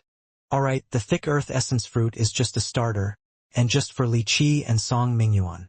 Now we're getting to the main dish. Long Chun took a deep breath. He had to suppress his own excitement. Starting today, you will be true Dragonblood warriors. A golden scale suddenly appeared in the air in front of everyone. A fierce aura came from it, and the roar of a furious dragon shook their ears. Other than Long Chun, everyone's jaws dropped. This scale? Could it be? Guoran couldn't speak properly. Correct, it's a dragon scale. It's the reverse scale of the ancient beast known as the metal-devouring evil dragon. Inside is its essence blood. When I obtained it, it was just preparing to make a breakthrough to the samsara realm, so the essence blood inside it is very pure and powerful. Once you absorb it, your blood will be dragon blood. Once you can control it, I'll teach you the dragon blood body tempering art. You will also be able to upgrade your bodies with dragon blood. How is it? Are you looking forward to it? Long Chen laughed mischievously. Boss, is this really possible? Gu Yang's voice shuddered. He knew Long Chen wouldn't lie to them, but he still couldn't believe it. It seems you've coveted the dragon blood body tempering art for a long time. Don't worry, you can do it. However, when you're covered in dragon scales, this bright head of yours will probably turn golden, said Long Chen. Everyone laughed excitedly. Long Chen's green dragon battle armor was something they were all aware of.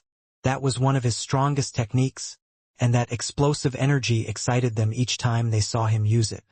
Never in their dreams would they have thought that they would also learn this skill. They really would be dragon blood warriors. Alright, other than Meng Qi, Wan and the healing disciples, everyone should prepare to absorb the essence blood. I've tested it, and it should be more than enough for everyone. So you should absorb as much blood as possible, with the precondition that your mind can endure the dragon pressure, said Long Chen. His gaze swept over everyone. Guoran, you can go first. Boss, why me?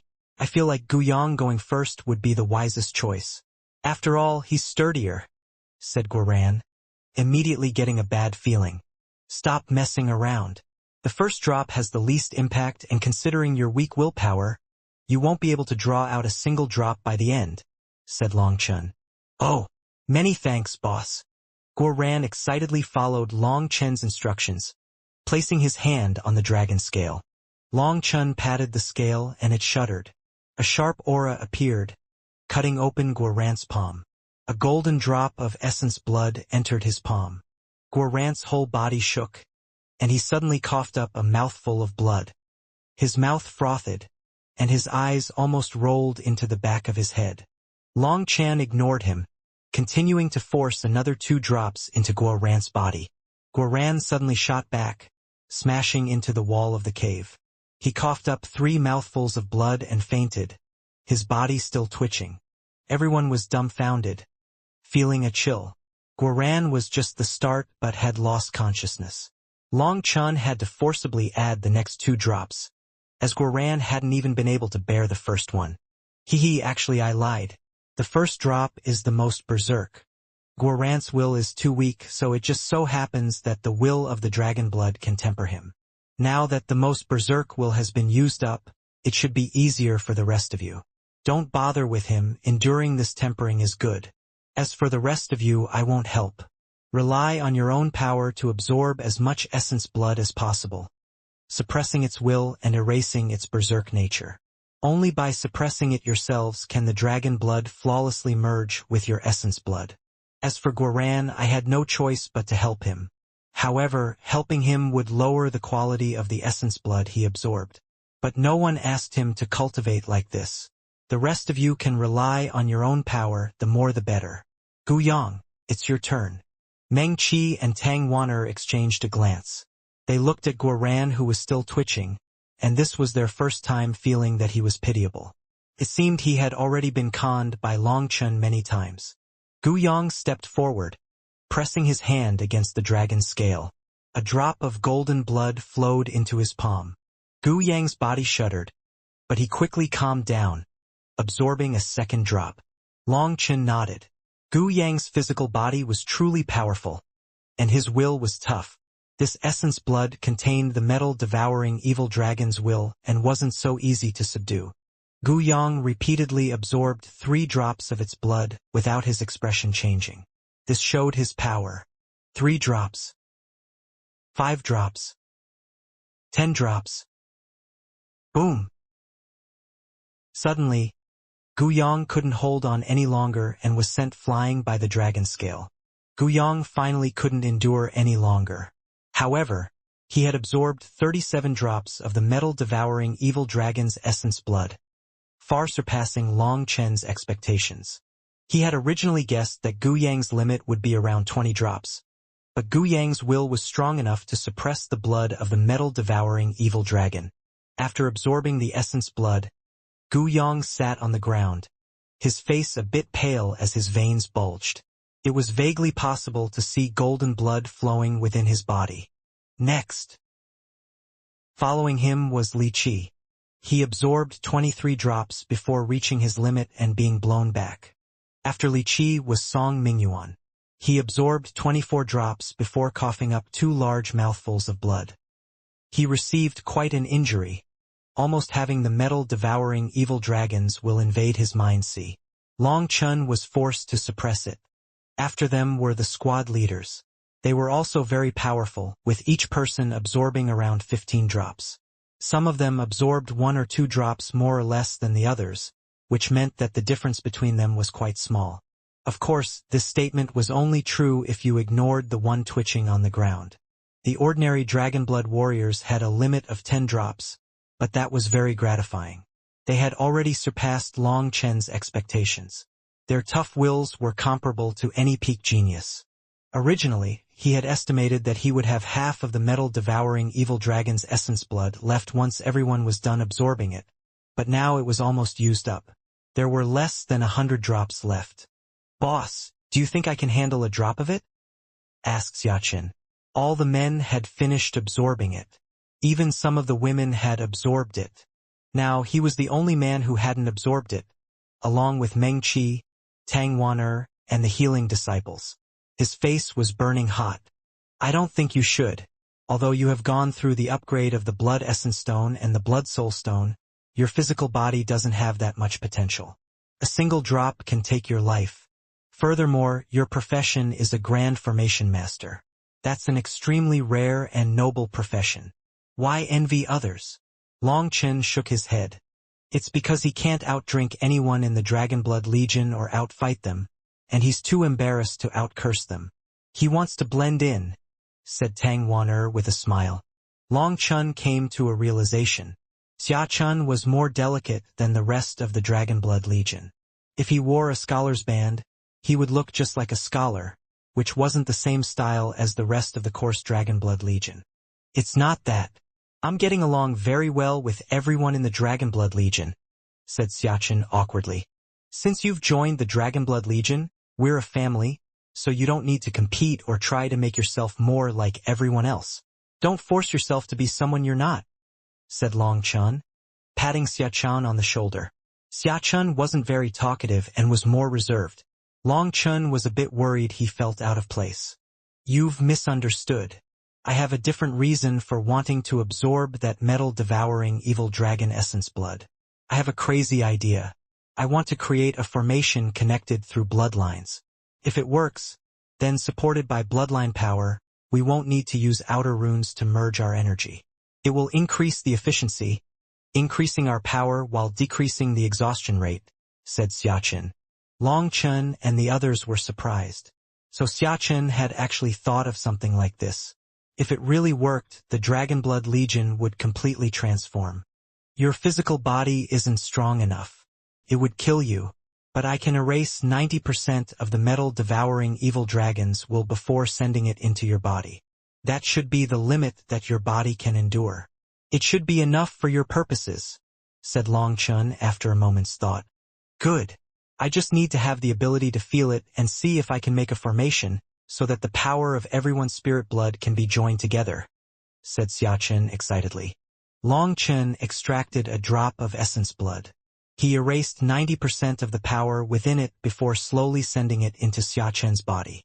However, even having 90% of its power erased, Xiaqin turned pale, his whole body trembling. Xiaqin was a formation cultivator. His energy was mostly focused on his soul.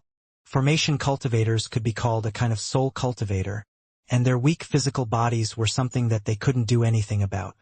"Alright, they're in seclusion refining the essence blood. The rest of you don't need to be envious. There's good stuff for you as well." Long Chun called over Meng Qi and the others. Taking out a large roasting sheet, he showed them a large fish that he had already finished cooking. "Come, I'm treating you to some fish." Long Chun smiled.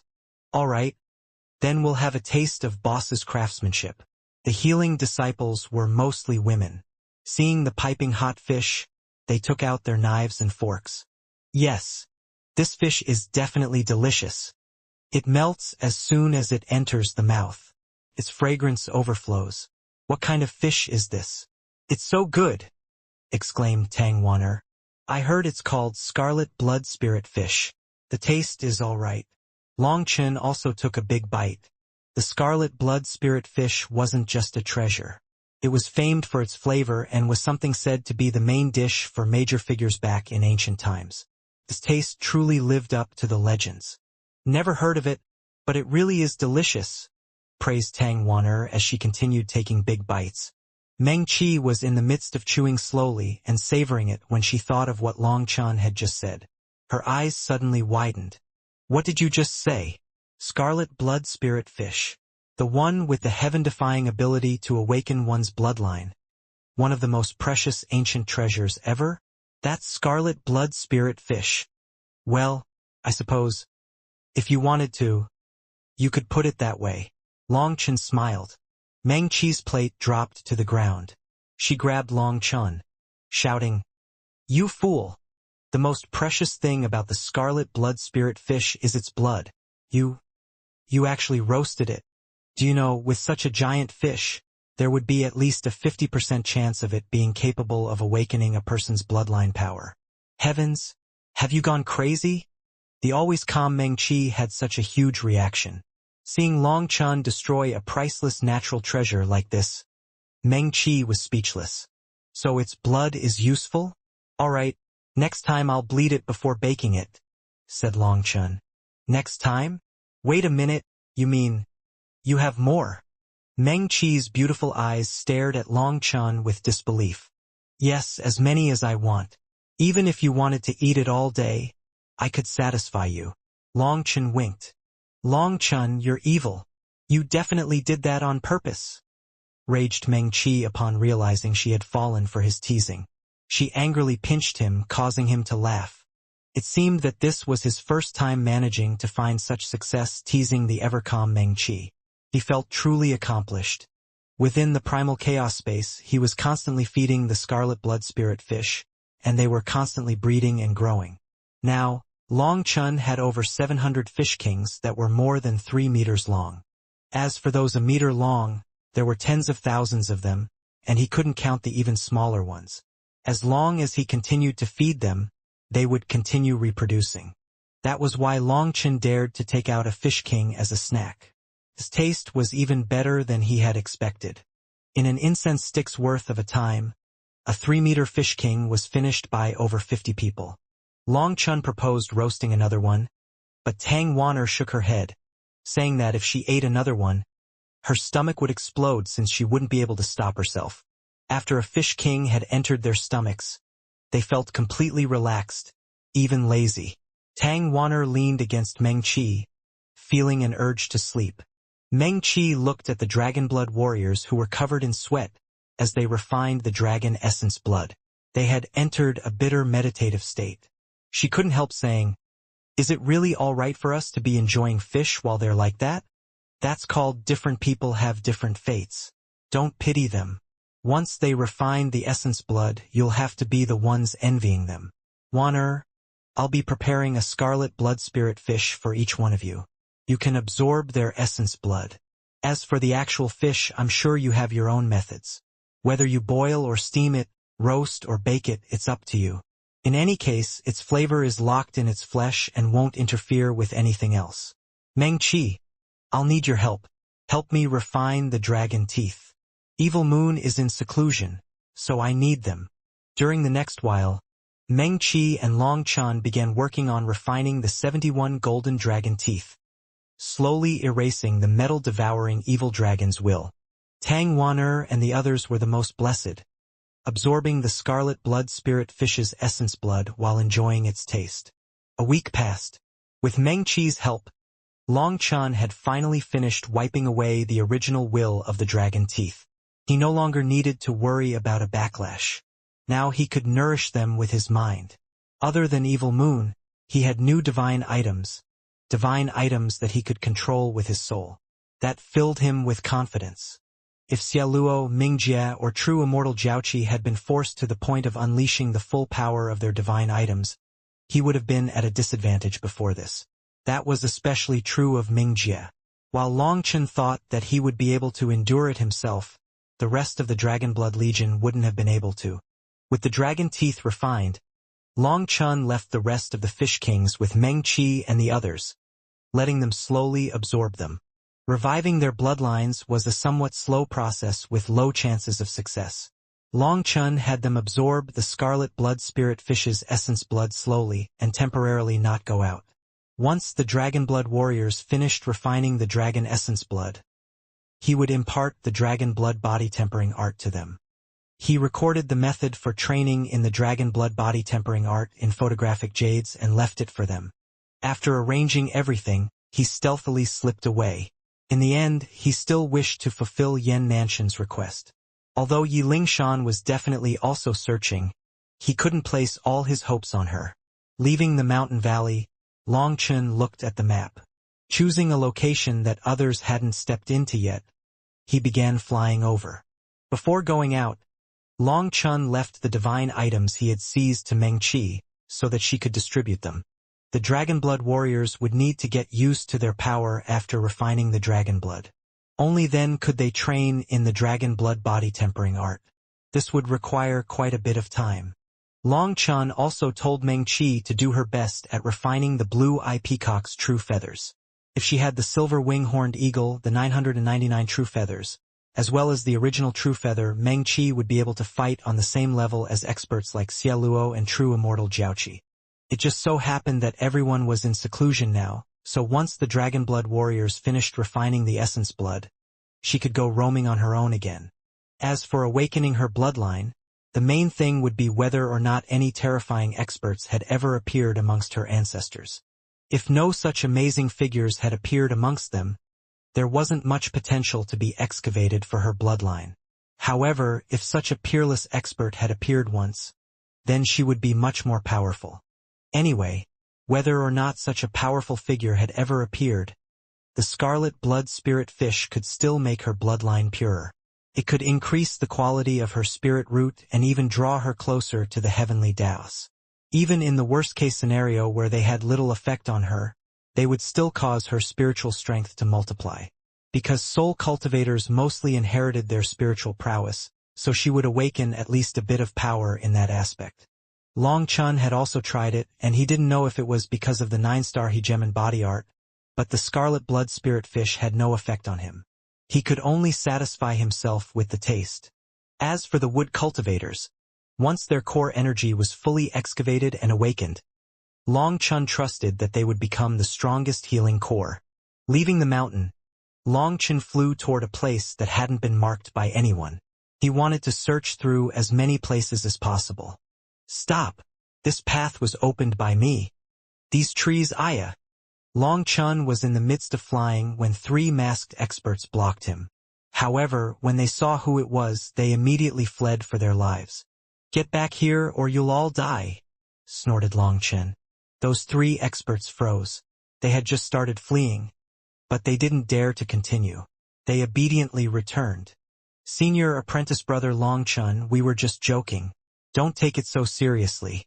In this world, who would be so stupid as to dare to rob you?" One of them took off his mask and repeated bowing toward him. It seemed he knew that if Long Chen wanted to kill them, it wouldn't take him the slightest bit of effort. But experts on his level would disdain killing people like them as well. They had been quite unlucky to encounter him. His aura had been hidden, and he was wearing black robes. They had thought that he was a lone expert of the corrupt path or from some other race. The majority of the righteous path's disciples wore white robes. The corrupt path mostly wore blood-colored robes, but a portion of them liked black, so they had mistakenly assumed Long Chen was from the corrupt path. Not sensing anything special about his aura, they had immediately swaggered out, but then upon seeing his face, they had almost crapped their pants. "That's right, senior apprentice brother Long Chen is a mighty hero." One of the others added a few gratifying words. "Who you rob has nothing to do with me. Hand over your maps. Are there any interesting regions nearby?" asked Long Chen. The 3 of them hastily took out their maps. One of them obediently said, "We slew 7 corrupt experts in the past few days. During the soul search, we noticed a sinister forest nearby. Based on their memories, quite a few powerful experts are gathering there. Most likely, there is some strange life form there that can kill others in a bizarre way. These corrupt experts were fleeing from that region. Then, we cut them down, said one of them proudly. It seems you specialize at plundering the corrupt path? Asked Long Chun with a bit of surprise. Not really. We'll rob anyone, even those from the righteous path, but we won't kill them. As for other races, we don't care that much. However, we do choose to target corrupt experts more, said the first one that had spoken. He looked at Long Chun nervously.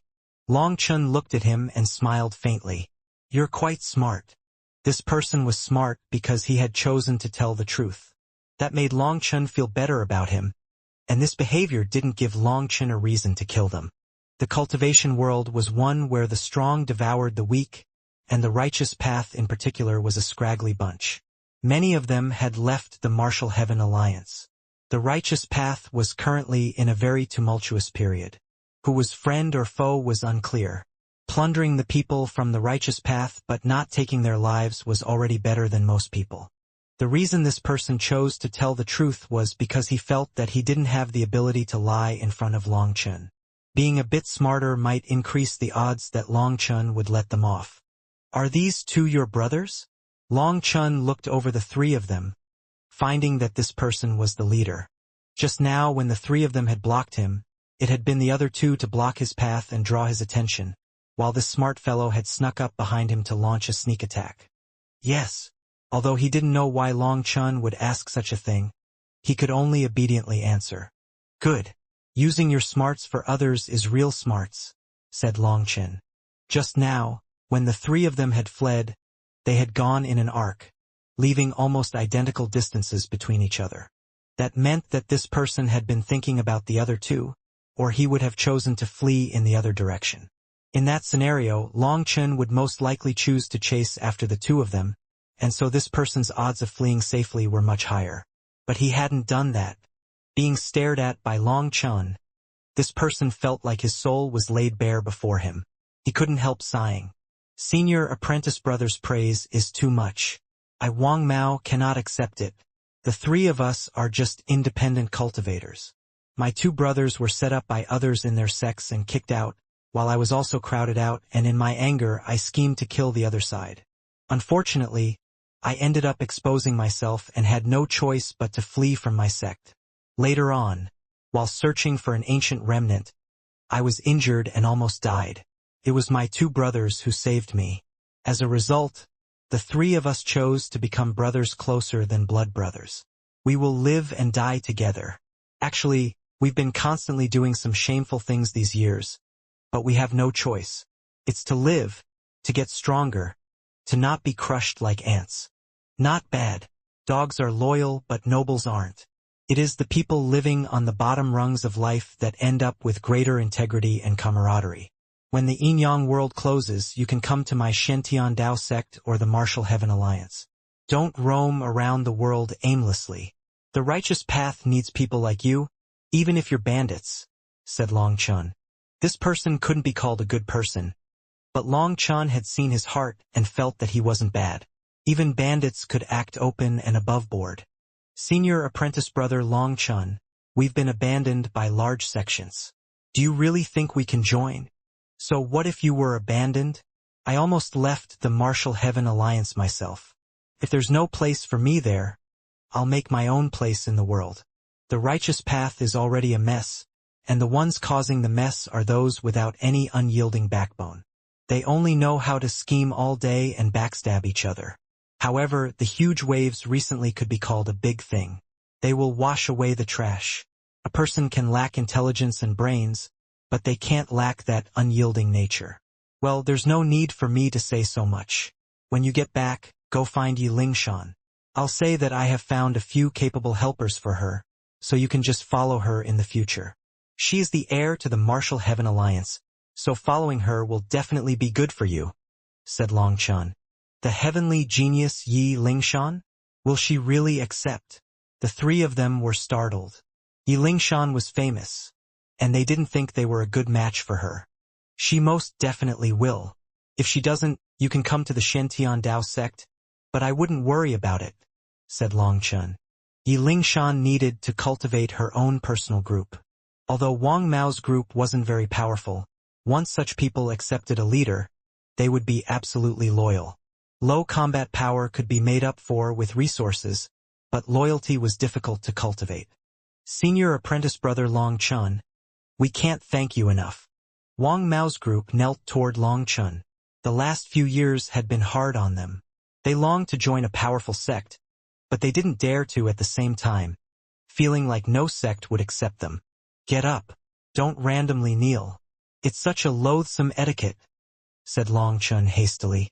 Senior apprentice brother Long Chun, I have a favor, said Wang Mao. Speak. Well, in our group we actually have a few other brothers. Can? Wang Mao blushed. This group of his was clearly a bandit group. As long as you can trust them, you can bring them in. However, you all have to be prepared. If you join a sect, you are bound by the sect's rules. You won't be as free, said Long Chun severely. That won't be a problem, promised Wang Mao. All right, then I'm going to take a look at that mysterious forest, said Long Chun. He had obtained the map, and that region was marked clearly by Wang Mao. Senior apprentice brother Long Chun, please wait a moment. I have something here that might be helpful to you, said Wang Mao suddenly, taking out a certain object. What is this? Long Chun looked at the object blankly. It was a small bone with many lines carved into it. The bone was slightly translucent and emitted odd fluctuations. It's a strange thing we obtained from one of the Shen beasts we cut down. Through a soul search, we learned it's a secret communication tool of the Shen beasts.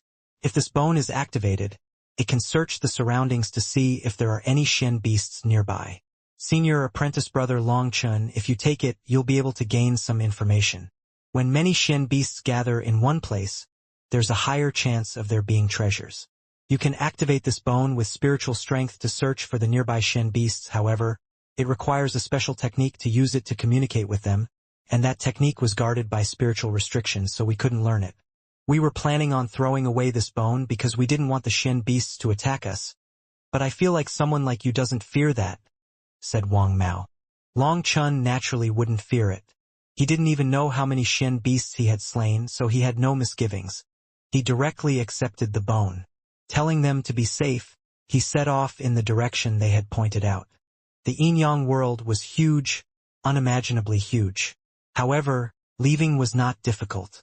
When the second group of experts had entered, they had come in through several large gates. Several channels had appeared between the Yin-Yang world and the Martial Heaven continent, and it was possible to come and go through those gates. Anyone in the soul transformation realm could go through them as they pleased. However, that was only the case while the Yang side of the Yin-Yang world was facing the Martial Heaven continent. When the Yin side started turning over, they had to immediately leave, or they would never be able to leave again. Long Chun saw a few experts carefully searching the land as he rushed over. He ignored them, going straight to his target. The high mountains gradually became plains.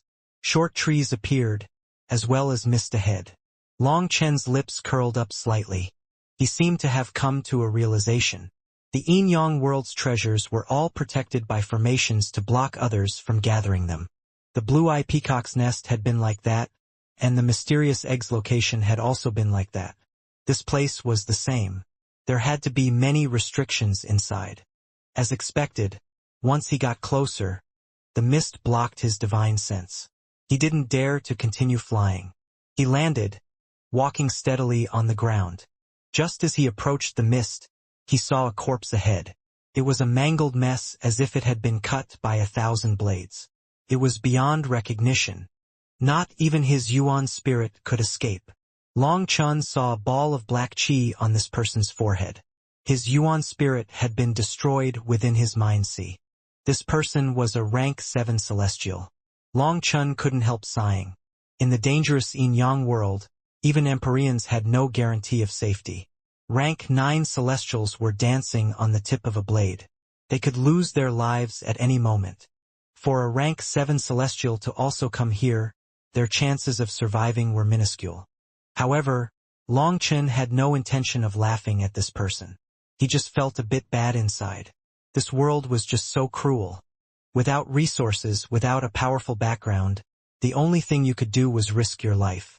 There truly were existences that could soar from nothing, but the odds were constantly against them. Risking their lives to create miracles, the person who succeeded would have their name shake the world. But the millions of others who did the same but failed would not be remembered. No one wanted to throw their life away, but sometimes there was nothing that could be done. Everyone wanted to live with dignity, everyone had dreams, and everyone had things that they wanted to protect. There was no high or low when it came to lives, noble or lowly. Could only be said that the cultivation world was just this cruel. Long Chen tore apart the ground, burying this person. Folklore said that people needed the earth to be at peace, and only then could they enter reincarnation. Those whose corpses were left in the wild would become lonely ghosts forced into a miserable existence. Long Chen had never believed in that kind of supernatural thing, but he did believe in dust to dust, earth to earth. People ate the earth seed and would return to the earth when things were over. It could also be considered a kind of reincarnation, another kind of continuance to life. Long Chen had just taken a few steps past the corpse when a tender vine lying amongst the grass suddenly snaked around Long Chen's leg. Thorns on the vine stabbed into his leg like a viper injecting its poison. At the same time, countless vines shot out at him from the surroundings. Long Chen coldly stared at the vine twisting around his leg. Those thorns were stabbing into him as hard as they could, but they couldn't injure him. His leg was covered in green dragon scales. The thorns couldn't break his defense. Long Chen's arm shook ever so slightly, and a burst of power erupted, blowing away all the vines twining around him. "Get out here!" Long Chen stamped on the ground, causing the earth to crumble. A large figure appeared, looking like a giant ginseng. Around it were tree demons with countless roots attacking Long Chen. With a single pointing of his finger, a lightning sword pierced its body. That pile of tree demons instantly withered. Continuing onward, he saw another corpse in less than a mile. However, he didn't bother with this one as it belonged to the corrupt path. As he continued forward, the ground continued to split open. Tree demons came out and attacked him, but his footsteps didn't pause. His lightning blades slashed repeatedly, destroying the tree demons. After the tree demons were slain, they all quickly withered away, transforming into nothingness in just a few breaths. More and more tree demons appeared as he went deeper. They weren't particularly strong, most being around the level of 10th rank magical beasts. However, there were many of them, and they attempted to stab him with their toxic thorns. They could have a fatal danger to ordinary celestials, but they were nothing to Long Chen. He couldn't even count how many of the tree demons he killed. In any case, after 2 hours, the tree demons were still continuing to wildly assault him, as if they didn't have brains of their own and didn't know fear. Slashing his saber once more, he cleaned up the tree demons ahead of him and saw light. The endless tree demons stopped. Instead, he saw a world of birdsong and flowers ahead. The air was filled with a fresh and clean flavor, invigorating him. It was like he had just had a good sleep. However, that was just on the surface. Right in front of him was a corpse. It was a red-robed man from the corrupt path. He was peacefully lying there as if he was asleep. He still had a satisfied and intoxicated smile, but he would never wake from this sleep. "Break!" Long Chen suddenly shouted. The beautiful world around him suddenly changed as his spiritual strength erupted. A large and imposing mountain range appeared. These mountains each had a large tree on top of them. They were like beautiful pavilions. Each one of their leaves emitted a dreamlike haze. The traps really come one by one. Long Chen shook his head. That disciple had charged his way through the battles with the tree demons to see a beautiful world. As soon as he relaxed, his mind was invaded by the illusions, and he died without even realizing it. Those leaves on the trees had a strange rune on them that emitted the dreamlike haze. As soon as you looked at them, you would feel sleepy. Even having unleashed his powerful spiritual strength and breaking the illusion, Long Chen didn't dare to be careless. Those ancient trees gave him a sense of immense danger. He slowly advanced. Passing mountain after mountain, he chose a random path that winded around them. Only midway through did he realize that these mountains had a formation protecting them. Each mountain had a formation covering it, and the core of the formation was the tree at the top. A translucent barrier could be seen covering each of the mountains, and starlight sparkled on top of the barriers. Each sparkle was a formation rune, which was actually the exact same as the runes on the leaves. It couldn't be that all the formations are linked, right? Seeing the unending mountains with a tree on top of each, Long Chun couldn't help gasping. He felt like his guess was correct. These strange runes and the formations had made this world sink into a special rhythm. It was like the tide, pushing and pulling. There was definitely a connection between them all. He carefully advanced. After passing by a few more mountains, he suddenly noticed a strange flower growing on top of one of the mountains. That flower was very strange. It had 7 leaves that looked very similar to dandelion leaves. The 6 petals were in 3 groups of 2, each pair looking like butterfly wings fluttering. Bursts of fragrance came from it. "It's the butterfly wing dragon bone mandara." Long Chun let out a startled cry spontaneously.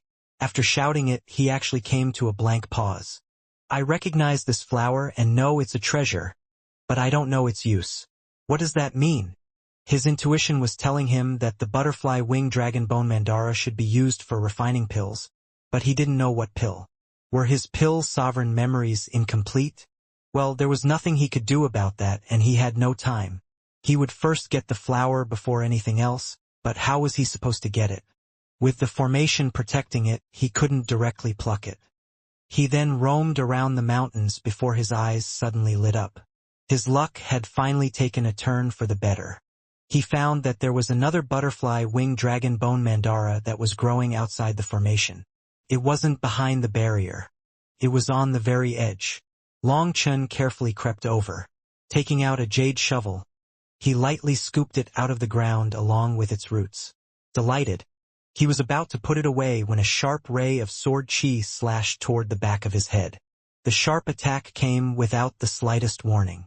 Only once it was about to strike him did Long Chun sense it. His attacker was definitely very powerful. With a cold snort, Long Chun didn't even look back. Lightning runes appeared, and it was like he was suddenly yanked away. He appeared further away. The sharp sword chi struck the barrier, causing the barrier's runes to quiver intensely. Countless runes surged toward the strange tree at the top. That tree suddenly rocked, its leaves emitting rays of divine light that shot toward the attacker. Not only that, but the surrounding mountains' formations also lit up. It was like a chain reaction, and rays of light shot out mercilessly from all directions. "Fuck!" Long Chun cursed inside. Those light rays were including Long Chun in their range. He didn't even have time to dodge. Countless light rays shot their way at him, their sharpness causing goosebumps to creep over his skin. But fortunately, they were focused on the other person. When the light rays faded, Long Chun looked around. Everything had gone back to normal. As for that person, he had vanished. There wasn't the slightest trace of his existence left. There was no corpse, not even a bloodstain. How vicious! Long Chun clicked his tongue. This formation was truly terrifying. Let alone a soul transformation expert, even a nether passage expert would probably have died. Just now, he hadn't gotten a good look at who had attacked him, but based on their abilities to sneak up on him so well, they had to be a powerful expert and might have been amongst the first wave of experts to be sent in. However, even an expert on this level was killed by this formation without being able to make a sound. Long Chun blessed his luck that he hadn't tried to snatch anything from behind the barriers. Just now, he really had been thinking about doing so. Looking at the results, though, he abandoned that idea. He put away the butterfly wing dragon bone mandara. Just one was enough with the primal chaos space. He could breed as many of them as he needed. Although he didn't know how to use them, his intuition was telling him that it was a priceless treasure. It seemed this place was a private garden that was protected by a grand formation. This place definitely has a master. But who is it? Long Chun was filled with suspicions. If all of this belonged to someone, then why wouldn't they have actual people defending the treasures? Just relying on formations wasn't very reliable. Continuing onward, he saw that some of the mountains didn't have formations protecting them. However, there were also no precious medicines growing within them. It seemed that they had already been gathered. As he went onward, he felt like he was in a maze. All the mountains were almost identical. It was all too easy to get lost. Long Chun left his own specific spiritual marks as he advanced, so at the very least, he could retreat. Radiant Fire Flower, 7-star Primordial Yang Grass, 4-claw Heavenly South Star. Fuck. I can see them but can't get at them. Long Chen's heart was dripping blood. Although he had gained a few outliers on the edges of the mountains, the majority were locked behind the barriers. All of you just wait. Sooner or later, you'll be mine. Long Chen clenched his teeth. This was the only way for him to comfort himself. Suddenly, some light fluctuations drew his attention. He immediately began rushing over in that direction. However, within this place, he couldn't go in a straight line. He had no choice but to detour around the mountains. As he got closer, the fluctuations grew clearer. People were fighting, but their fighting fluctuations were suppressed. You should just stop. Within this place, you aren't a match for me. Obediently surrender, and I won't harm a hair on your head. A man's voice rang out. His voice was very gentle, but calculating, as if everything that had happened was within his expectations. He was advising someone, but his tone was unquestionable. This voice was foreign to Long Chun, and he couldn't help being curious who would be so brazen as to fight here. If he touched the formations, he would be annihilated. The Martial Heaven Alliance has never offended Heavenly Fate Island. Are you not afraid of the Martial Heaven Alliance's army crashing down on your Heavenly Fate Island? Demanded a woman, her voice full of righteous indignation. Long Chun was startled. This voice belonged to Yi Lingshan. Hiding his aura, Long Chun slowly got closer. Passing a mountain, he finally saw a somewhat spacious mountain valley. But it was only 10 miles wide. This mountain valley was the only space in the surroundings that wasn't protected by a formation. Within it was a woman with a sword fighting a man. The man had cyan robes and wore his hair in a Taoist's topknot. He was wielding a strange weapon. It looked like a sword but had no blade or tip. It was a ruler covered in various runes as well as meticulous marks of tiny scales. Neither of them had activated their manifestations, nor did they dare to go all out here. All their power was focused within their weapons. What surprised Long Chun was that the man's strange ruler seemed to be able to predict the future. Each time, his moves would block Yi Lingshan's attacks before she could fully unleash them. Each time she tried to attack, he would easily resolve it. As for when he attacked, his attack would always catch her off guard. Yi Lingshan was clearly at a disadvantage. His strange ruler was blocking Yi Lingshan's attacks perfectly. It was like he was playing around. The Martial Heaven Alliance? Do you think it's the old Unstoppable Alliance? When Chu Jianying went into seclusion, the Martial Heaven Alliance's interior was infiltrated by outsiders. On the surface, it looks like 20% of the righteous path has left the Martial Heaven Alliance, but there's over 30% of people who have adopted a wait-and-see approach. For a single Long Chun, Chu Jianying has become enemies with the rest of the world. Her stubbornness has brought a calamity to the Martial Heaven Alliance. Who would be willing to sacrifice themselves fighting for the Martial Heaven Alliance just because Chu Jianying insists on protecting Long Chun? I guarantee that as long as she doesn't expel Long Chun, more and more people will leave the Martial Heaven Alliance, until it finally completely fractures. As long as the proportion of people who want to leave surpasses a third, the equilibrium of the Martial Heaven Alliance will be shattered. We're already not far from that number. The Martial Heaven Alliance's destruction is an unstoppable trend. My Heavenly Fate Island has already read that this is the will of the heavens. The destiny of the Martial Heaven Alliance has come to an end, so I'd advise you to surrender while you can, or death will be the only thing left for you. The man's words weren't wrong. The righteous path's hearts had never been united. They constantly schemed and fought amongst themselves. The Martial Heaven Alliance was not a sect, but a force of all the righteous path sects to resist the corrupt path.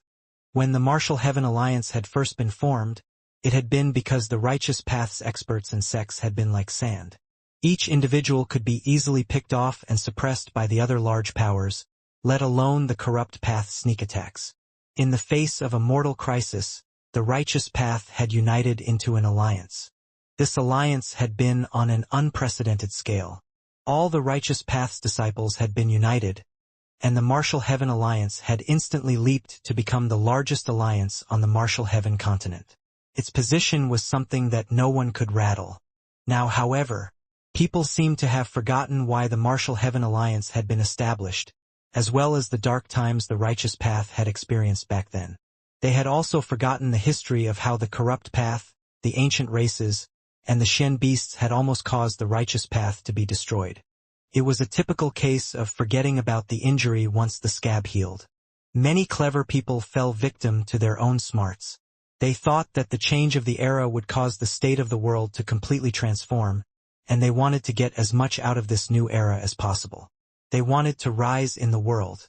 However, they had overlooked the fact that those who weren't on their side could be harboring ulterior motives.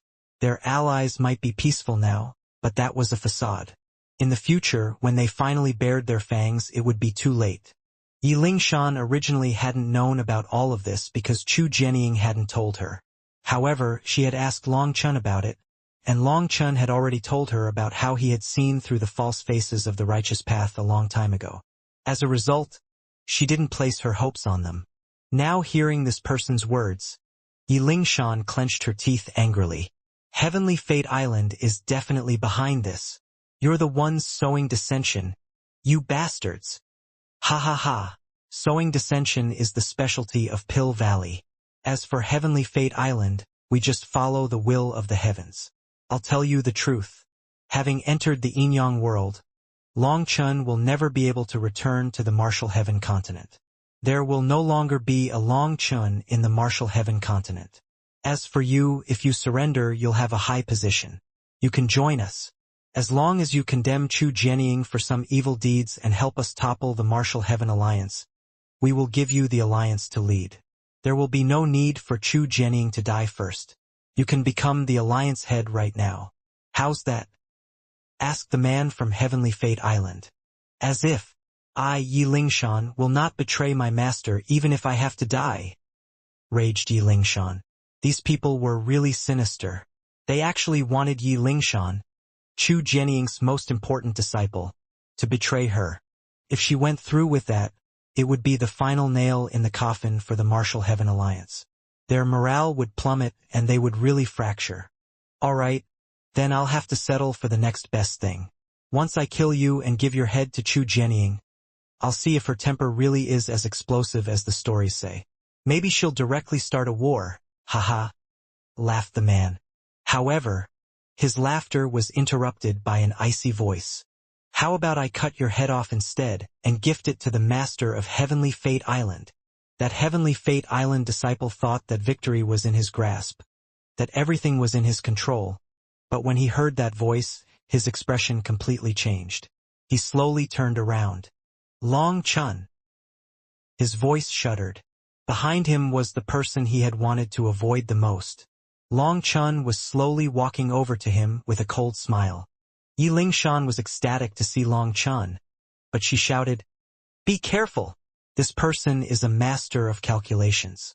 Every move is within his expectations." This warning came from her own experience. This disciple had wielded his ruler while forming seals with his other hand, clearly constantly performing calculations. He was able to calculate, attack, and speak all at once. That had fully shocked Yi Lingshan. She felt profoundly helpless against him. It was like they were playing chess, but each of her moves landed her further in his trap. There was no way for her to beat him. Furthermore, in this location, there was no way for her to go all out. She could only use technique to win, but she was being read like a book. She had never felt so powerless. That feeling of having power but not being able to use it was hateful. Heavenly Fate Island's experts could not be judged according to just power. Their fighting style was absolutely bizarre, and it made others feel like they had no hope of victory. A master of calculations? Long Chun still had a faint smile. If he really was a master of calculations, he wouldn't have entered the Yin-Yang world. You've been fooled. At most, he is a dabbler.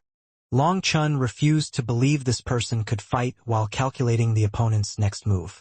Even if there was someone capable of such a feat, it was definitely not someone like the person before him. In battle, 1,000 changes could occur in a second. By the time he calculated the result of one move, he'd already be dead. So Long Chun refused to believe this person could be powerful to that extent. "It's true!" exclaimed Yi Lingshan. "It's all right. I'll expose his scam." Long Chun suddenly stepped forward, a sword appearing in his hand. After that, a cold light calmly slashed toward the Heavenly Fate Island disciple. "Humph, Long Chun, you're too arrogant. Let me experience your moves to see if you are really as amazing as the legends say." The disciple's ruler slashed out at a diagonal angle. It just so happened to be Yi Lingshan's weakest spot, and she instinctively dodged. Missing Yi Lingshan, his ruler spun to strike Long Chen's saber. It looked coincidental, but it was an absolutely perfect move. This kind of technique was definitely not normal. He managed to force back Yi Lingshan and block Long Chen's sword just like that, as if everything was within his calculations. The marks on his ruler lit up, and a portion of Long Chen's power was stripped away as if it had landed on cotton, making Long Chen feel like he couldn't unleash his power. "Oh, this is a bit interesting. Lingshan, get back. I'll exchange a few more blows with him." Long Chen was slightly surprised. It seemed he had underestimated this person. This one move of his was inconceivably perfect. It was not something that could be explained with common sense. Long Chun repeatedly attacked, using a different move each time, but that disciple blocked him every time. Sometimes, he would also take advantage of an opening to attack with his ruler, aiming for Long Chen's vitals. Although this Heavenly Fate Island disciple had not unleashed his Heavenly Tao manifestation, his aura was very powerful, and his attacks were sharp. Although he couldn't compare to the likes of Xiaoluo and true immortal Jiaoqi, he was definitely the strongest existence below that level. Someone on his level was definitely worth being sent in by a nether passage expert in advance. "All your techniques are within my control. All your secrets are in plain sight to me. In front of me you have no chance of victory. This is all you have," sneered the Heavenly Fate Island disciple. Yi Lingshan grew more and more nervous. She clenched her sword. Even Long Chen's techniques were well within this disciple's calculations. She prepared herself to interfere when Long Chen was in danger. Although that would damage his reputation, now wasn't the time to care about that. This disciple from Heavenly Fate Island was too strange. "When it comes to conning people, I was born on a completely different level from you. I've used 19 different techniques now, and you've blocked me 19 times and counterattacked 3 times. Your moves are quite varied, but your legs are like blocks of wood, and your waist is as clumsy as a pig. That's not how someone fights with power. Your so-called calculations are nothing more than you recording your opponent's moves and transmitting them to your divine item, this strange ruler. Your ruler automatically blocks and attacks for you. Does that have the slightest thing to do with your calculations? Who do you think you're trying to trick?" sneered Long Chen. "Nonsense." The disciple cursed angrily at Long Chen's words. Hearing this, Yi Lingshan was shocked. It was like a flash of lightning had appeared in her mind. She seemed to grasp something. Before this, she hadn't noticed, but now she found that this disciple's movements truly seemed to lack some synergy between his arms and legs. A normal person wouldn't see anything odd, but Yi Lingshan had experienced more than her fair share of battles. She was able to tell that this disciple wasn't using power from his legs or waist. That truly didn't make sense. No matter what technique someone used, they had to store up power to unleash it. Power always came from the feet, or the attack would be as light as a feather. This disciple wasn't fighting with his whole body, but he was still able to unleash quite a bit of power. That was strange. Was it all his divine item? Yi Lingshan didn't quite believe it. This isn't nonsense. Based on my years of conning and experience protecting myself from scams, I can see the special runes on your ruler. It has most likely recorded all the techniques and counters of the continent. As long as you show it what move your opponent is doing, the ruler will automatically come up with the most effective method to block it. This ruler is like an abacus, calculating the opponent's techniques. Heavenly Fate Island really comes up with some interesting things. You actually have something like this to scam others. However, this thing has a fatal weakness, said Longchen. Bastard! Don't talk rubbish. You are courting death, raged the disciple. His ruler began to shine as its runes lit up. His power soared. What? Are you afraid of me exposing Heavenly Fate Island's scam? You might be able to con others, but you can't con me because I'm the ancestor of conning people. Since you refuse to accept the truth, I'll show you your ruler's greatest weak spot. Longchen suddenly laughed. Then, just as suddenly, he spat at the disciple's face. This disciple had never imagined that Longchen would do something like that. His ruler quivered and then actually became still. That disciple instinctively turned his head to dodge Longchen's spit, but this action moved his face right into the path of a large hand. Longchen's left hand slapped him across the face. His skin split open and blood flew.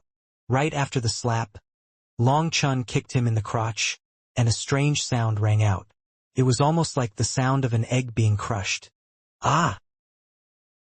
A heart-rending cry came from the disciple. He collapsed to the ground. His divine item was about to flee when Longchen grabbed it. He then tossed it into the primal chaos space. Boom! The ruler actually fought within the primal chaos space. It exploded. It wasn't that it self-detonated, but that the primal chaos bead had annihilated it. No one could go against the primal chaos bead's will within the primal chaos space. If it didn't submit, then the primal chaos bead would automatically destroy it. Even Longchen couldn't stop it. Idiot! Longchen shook his head. He wasn't scolding the disciple but the divine item. For it to go against the primal chaos bead, it had been courting death. Yilingshan covered her mouth, filled with disbelief. Even with her combat experience, she was stunned by this. This powerful and bizarre Heavenly Fate Island disciple had been handled just like this. A spit and a slap was all it took? Looking at the disciple groaning on the ground, she noticed that his legs had grown longer. Well, more accurately, the place where his legs split had gone up now. Longchen's kick had truly been vicious. The pain from that place was something that even Heavenly Tao energy couldn't suppress. He was rolling on the ground, crying in pain. Longchen's foot stamped on his chest. The sounds of a dying pig came to a sudden stop. The world became silent. All right, stop singing. I'm sure singing for so long takes it out of you as well. Let's get to business. Longchen squatted down, looking at this disciple of Heavenly Fate Island. To the side, Yilingshan felt like she was dreaming. Even seeing that Heavenly Fate Island disciple lying there, she still couldn't quite believe it. Longchen kicked the disciple, saying, "You said that sowing dissension is Pill Valley's specialty. So are you saying that the main culprit behind targeting the Martial Heaven Alliance is Pill Valley, while you are just accomplices?" I didn't say anything. That disciple's face had distorted from the pain. It was definitely the only spot no man could endure being struck. Not only that, but Longchen had sealed his meridians, so he couldn't block the pain with his spiritual yuan, let alone fight back. Oh, not bad. You have some guts. Hee. To tell you the truth, I really like people with guts, praised Longchen. It just so happens that I'm looking for someone with bigger guts than me. I get particularly excited seeing a tough guy like you. Thank you for giving me such a chance. I hope I'll get to personally witness a courageous hero be born. What are you thinking of doing? Don't get any crazy thoughts. I, Luo Tianji, am one of Heavenly Fate Island's 4 Fate Princes. If you touch a single hair on my head, that Luo Tianji hadn't even finished speaking when Longchen reached out and yanked a bunch of his hair out. Even part of his scalp was torn off. Yilingshan jumped. Longchen's actions were too sudden. Just now, he had been smiling so brightly. Oh, sorry. I didn't mean to interrupt you. What were you saying? If I touch a single hair on your head, what will happen? Couldn't be that you'll kill me for that, right? Gosh, wouldn't I have just provoked a calamity then? Asked Longchen, feigning surprise. Yilingshan was speechless. How could a peerless expert like Long Chun look like a bandit now? However, Luo Tianji's previous actions had made it so that she felt no pity for him. Long Chun was helping her relieve her hate. As expected, evil people were best handled by evil people. You? Luo Tianji finally revealed some expression of fear. He recalled how Long Chun was said to never submit to threats. It was due to that character that he had enemies on all sides. For Luo Tianji to have threatened Long Chun now, he could only blame himself. He finally felt fear because he had heard that Long Chun was vicious and ruthless. There was nothing in this world that he didn't dare to do. What are the 4 Fate Princes? I've never heard of them, demanded Long Chun. Did this fool think that he could threaten him in his current position? Before Luo Tianji could answer, Yiling Shan explained, the 4 Fate Princes are the top disciples of Heavenly Fate Island. The island master will eventually pick one of them to be his heir. In other words, one of the 4 of them will eventually become the new island master. I heard that all of them have abandoned their true names, instead taking on the name of Tianji, and using their master's surname as their surname. Since he's called Luo Tianji, his master should also be surnamed Luo. To raise a disciple on the level of the Fate Princes, his master should be on the level of the Grand Elders, with a cultivation base in the Nether Passage realm. My master isn't just a Nether Passage expert. He's the Vice Island Master. He controls the majority of Heavenly Fate Island's matters, shouted Luo Tianji. He was now using his own life as a bargaining chip. He had to show that he had enough value and enough of a background to make Long Chun have some misgivings about killing him. Perhaps that was his only chance to survive. This time he was smarter and didn't add the part about not touching a single hair on his head. Long Chun wouldn't touch a single hair but would rip it out by the handful. Oh, how amazing! I've been rude. Since you're such a big figure, things are easier. Originally, I was worried that you wouldn't know much information, but now I'm at ease. Here's the first question. Are the people targeting the Martial Heaven Alliance backed by the full power of Pill Valley? Asked Long Chun. I don't dash. Just as Luo Tianji tried to say that he didn't know, Long Chun slapped him across the face. His skin instantly split open, and half his teeth fell to the ground. Long Chun's ability at slapping out teeth was very sharp. Long Chun, you know my status. If you kill me, you know the consequences, roared Luo Tianji. Kill you? No, I won't kill you. Long Chun shook his head. Hearing this, a trace of joy appeared in Luo Tianji's eyes, but he suppressed it. Long Chun acted like he hadn't seen anything and continued, I just want to see if the possible future island master is a true courageous hero. After saying that, Long Chun took out a bucket. Ling Shan, you're in for a treat. I'll show you the 18 Ironman tortures I learned from the jailers of the Phoenix Cry Empire. What are the 18 Ironman tortures? Asked Yi Ling Shan. Long Chun smiled brightly. In the Phoenix Cry Empire's prisons, there are 360 forms of torture for the convicts. The tortures are split into different ranks, low, medium, high, and Ironman.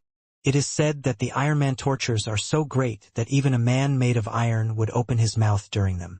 I've heard that no one can endure all 18 tortures, but I refuse to believe it. In the Phoenix Cry Empire, everyone is immortal and isn't skilled in cultivation. They will barely survive a single one. But cultivators have great life force and won't die so easily. That's why I also want to see if a person can survive all 18 tortures. If such a person exists, they are truly worthy of being called a hero, and I will respect them. Then up until now, has anyone survived them? Yi Ling Shan caught on and began to cooperate. It's very regretful, but no one has lasted through more than 10, sighed Long Chen. However, he quickly looked at Luo Tianji, causing a bad premonition to rise in the latter's heart. However, perhaps I might succeed today. Oh, Grand Fate Prince, I hope you won't disappoint me. Long Chun began to encourage Luo Tianji as he arranged a stove on the ground. He placed the iron bucket on top of it and opened a hole. Let's start the first Ironman torture. Ants climbing a tree, said Long Chun. Ants climbing a tree? That sounds quite interesting, said Yi Ling Shan. Of course. In the Phoenix Cry Empire, the jailers would catch a few hundred fire ants and toss them in a bucket. The convicts would be bound to the barrel, there but facing the opening. They would then seal the other side and raise the heat. The fire ants would go crazy from the heat and want to escape. There was only one exit, but it was covered by that person's butt. As a result, those little fellows would think of some way to get out. Lingshan, let me tell you, I've heard that some of the amazing fire ants are able to crawl out through people's mouths. I don't know if it's true or not, but hopefully we'll be able to see today. Just wait here. I saw a group of fire ants when I first entered. They looked very strong and are probably a special variation. They were as thick as a finger. I'll catch them now. Grand Fate Prince, hopefully you'll give me a good display. Long Chen began to leave. Yi Lingshan had originally felt the name to be quite interesting, but from his detailed explanation, she shivered. At first, she had thought that cutting Luo Tianji into pieces would be the only way to resolve her hatred, but now she was starting to sympathize with him. Having fallen into Long Chen's hands, he was doomed. Based on Long Chen's character, his goal wasn't to play with him, but to play him to death. You city people really know how to play, sighed Yi Lingshan. She had been born in a poor area. Killing people for their wealth was common. However, today Long Chen was opening her eyes to the world. Wait! Wait a moment! Shouted Luo Tianji with terror. Wait for what? I won't permit you to go back on our deal. I rarely admire experts, and if you back out, my admiration might turn into rage, said Long Chen. I. Luo Tianji didn't know what to say. I what? Don't worry, those fire ants are very close. I won't make you wait too long. No. Senior apprentice brother Long Chen, Daddy Long Chen, Grandpa Long Chen, great ancestor Long Chen, I submit. Please let me go. I'll tell you whatever you want to know, pleaded Luo Tianji. He was broken. He didn't want to die, but Long Chen's techniques were worse than death. Thinking of those fire ants entering his body, let alone experiencing it, just thinking about it was unbearable. He regretted entering the Yin-Yang world. How had he been so unlucky to encounter a Yama king in such a large place? Long Chen ask, said Yi Lingshan upon seeing him hesitate. Compared to asking questions, I'd rather see that display. I'm at a loss, said Long Chen. Yi Lingshan was speechless. Long Chen truly was a demon king. Even she didn't know if he was trying to scare Luo Tianji, or if he really wanted to torture him. It's fine, we should have a chance afterwards. So I'll ask first, and if you lie, we can continue playing ants climbing a tree, said Long Chen. I wouldn't dare to lie, cried Luo Tianji. Long Chen suddenly slapped him in the face. Are you even a man? If you don't even dare to lie, what good are you? If you don't lie, how am I supposed to do the ants climbing a tree? Luo Tianji was still dazed from Long Chen's slap. Now he didn't even know how to reply. To the side, Yi Lingshan almost laughed. Long Chen was truly evil. Not even the truth was acceptable. All right, tell me, is Pill Valley the one trying to fracture the Martial Heaven Alliance? Asked Yi Lingshan. Yes. Long Chen slapped him once more, scolding. We knew it was Pill Valley a long time ago. Get to the details. The current Luo Tianji didn't view his life as a bargaining chip anymore. His life was fully in Long Chen's grasp. Death wasn't frightening, what was frightening was a life worse than death. More importantly, he had always been afraid of death. I'll speak. Pill Valley has great ambitions. These years, they've been competing against the Huayun sect, and they want to topple it. They secretly expressed their wishes to the Martial Heaven Alliance years ago, hoping for them to stop buying the Huayun sect's pills. As Luo Tianji explained, Long Chen and Yi Lingshan learned that a portion of the Martial Heaven Alliance's enmity with Pill Valley stemmed from the Huayun sect. The Martial Heaven Alliance had refused Pill Valley when they had made that offer, saying that the Martial Heaven Alliance was nothing more than a united front for the righteous path. They could not restrict the freedom of the righteous path sects. Anything that was not beneficial to the righteous path's development could be thrown away. So they refused Pill Valley's request to monopolize the medicinal pill market. In truth, the Martial Heaven Alliance's decision was definitely correct. Only through freedom of competition could there be an improvement. With a monopoly, the righteous path would be controlled. Although Pill Valley claimed to be neutral, outside the world's fighting, who could say anything for sure? Who could guarantee that each generation of Valley Masters would not have any wild ambitions? If Pill Valley monopolized the medicinal pill market, the righteous path's life would be in Pill Valley's hands. They would be led by the nose. The Huayun sect's pill market was very beneficial to the righteous path. The first benefit was that the price of the medicinal pills would be more stable. Pill Valley couldn't raise the prices to outrageous levels because they had competitors. The aftermath also proved that the Martial Heaven Alliance's decision was correct. As the world's #1 alliance, Pill Valley hadn't dared to offend them. The Martial Heaven Alliance ignored where the medicinal pills came from. They accepted them from Pill Valley and the Huayun sect, deciding which pills to buy based on the price and quality. When the Huayun sect first stepped foot into the medicinal pill market, it had been supported by the Martial Heaven Alliance in secret. Their alchemy department rapidly developed to the point that they actually occupied 1/10 of the pill market. 1/10 might not look like much, but medicinal pills were not the Huayun sect's main business. For them to have such accomplishments was amazing. They had forcibly ripped out a piece of Pill Valley's meat. Pill Valley had naturally launched a counterblow at that time. They had tried to step foot into the Huayun sect's territory and start some auction houses. However, Pill Valley's people were all arrogant and disdainful of others. Everything they said was hurtful, so it wasn't long before this new department of theirs went bankrupt. They had no choice but to leave that market. They had even turned into laughingstocks during that time. It was starting then that Pill Valley's reputation began to gradually fall. Hearing this, Yi Lingshan and Long Chun immediately knew that Pill Valley wanted to use medicinal pills to control the entire world. To control the world, the Martial Heaven Alliance needed to be controlled. However, the leaders of the Martial Heaven Alliance had seen through their goals. Not only had they refused their request, but they had even secretly supported the Huayun sect. This way, the Huayun sect and Pill Valley had become competitors, and the monopoly was broken. Without a monopoly, they were much less dangerous. However, it seemed that the Martial Heaven Alliance had underestimated Pill Valley's ambitions. Unable to control the Martial Heaven Alliance, they instead allied themselves with the Corrupt Path, the Ancient Races, the Shen Beasts, and even the Ancient Family Alliance and some of the righteous sections. Through external pressure, they forced the interior to break. Clearly, Pill Valley had been scheming for a long time. The current Martial Heaven Alliance had fallen into Pill Valley's scheme and was now in a very dangerous and chaotic state. Heavenly Fate Island had only been drawn over to the lure of profit, becoming Pill Valley's helpers. However, when Yi Lingshan realized all this, her expression changed. Heavenly Fate Island's power to peer into the heavens allowed them to make very accurate predictions of the past and future. If they had allied themselves with Pill Valley, didn't that mean they had foreseen Pill Valley's victory? Had the destiny of the Martial Heaven Alliance really come to an end? Don't fall for their self-claimed fate-reading abilities. The future can't be read.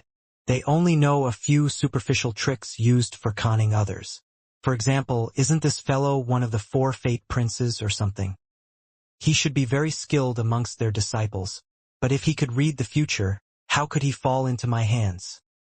Mocked Long Chun. Yi Lingshan's eyes brightened. That was true. If their calculations were always accurate, how could it be that this person had been unable to see the imminent danger that had been about to befall him? Little bird, tell me, how many people came from Heavenly Fate Island this time? Asked Long Chun. 19. All 4 of the Fate Princes have come. The rest are all elites amongst elites. We were sent in with the first wave, said Luo Tianji. He explained it at all very clearly because he knew being half-hearted would only earn him a slap. So many people entered in one go? So they're targeting me? Long Chen's lips curled. Yes. Pow.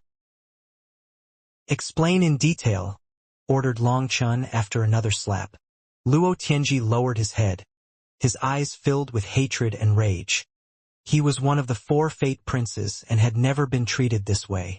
However, his life was in Long Chen's hands, so he obediently said, Yes, they mostly came to target you and the Dragon Blood Legion, as well as her. He nodded toward Yi Lingshan. Our mission this time is to gather all the experts and annihilate you within the Yin-Yang world. Once you're dead, the righteous path's morale will receive a fatal blow. That's also our mission. Yi Lingshan's expression changed. Long Chun, you should hurry and send a message to your Dragonblood Legion. No need. I just saw them. Right now, these fellows have no intention of attacking. My guess is that they are still taking advantage of this time when everyone has only just entered the Inyang world to gather some treasures. As for the Dragonblood Legion, that's a matter for later. Furthermore, even if they wanted to gather everyone to attack us, everyone is currently searching for their own treasures, so no one would listen to them. Yi Lingshan nodded with a bitter expression. It seems I'm still a fool compared to you. Yi Lingshan was also a genius who had soared from a low background. She had experienced many obstacles, many pitfalls. Normally, she would view herself as smart enough. But now she found that her head wasn't as good as she thought. Long Chun had seen through this point without even thinking about it. She couldn't even retort against his guess. In the end, brains won't let you change fate. It relies on power. Long Chun shook his head. More and more he was admiring the old man. The heaven-splitting battle-sex cultivation style was definitely correct. As a result, Long Chun understood the phrase man proposes. God disposes even better now. Little bird, tell me, do you know how to lie? Asked Long Chun. No, definitely not. Luo Tianji hastily shook his head. Then do you need me to teach you? To the side, Yi Lingshan was speechless. This fellow Long Chun really wanted to play Luo Tianji to death. Luo Tianji lowered his head, not responding. His hand shuddered slightly. He was clearly infuriated but forcibly suppressed himself. To tell you the truth, cooperating so well leaves me no reason to use the 18 Iron Man tortures on you. So I'll just ask you another question. Who is this old ghost? Long Chun waved his hand. His spiritual strength condensed into the image of an elder. That elder's expression was icy, his eyes filled with rage. His gaze looked like a sword that could pierce a person's mind. Master! Luo Tianji couldn't help being surprised. This person was his master, but he was also the elder that had attacked Long Chun when Long Chun had returned to the eastern wasteland for his parents. At that time, he had arrived one step before Heavenly Fate Island's expert. After capturing that expert, this mysterious elder had launched a spiritual attack from across space. That attack was something he had been powerless to resist, but the Divine Gate Star had automatically launched a counterattack, forcing his opponent back. What Long Chun didn't know was that the Divine Gate Star's counterattack hadn't just forced back his opponent.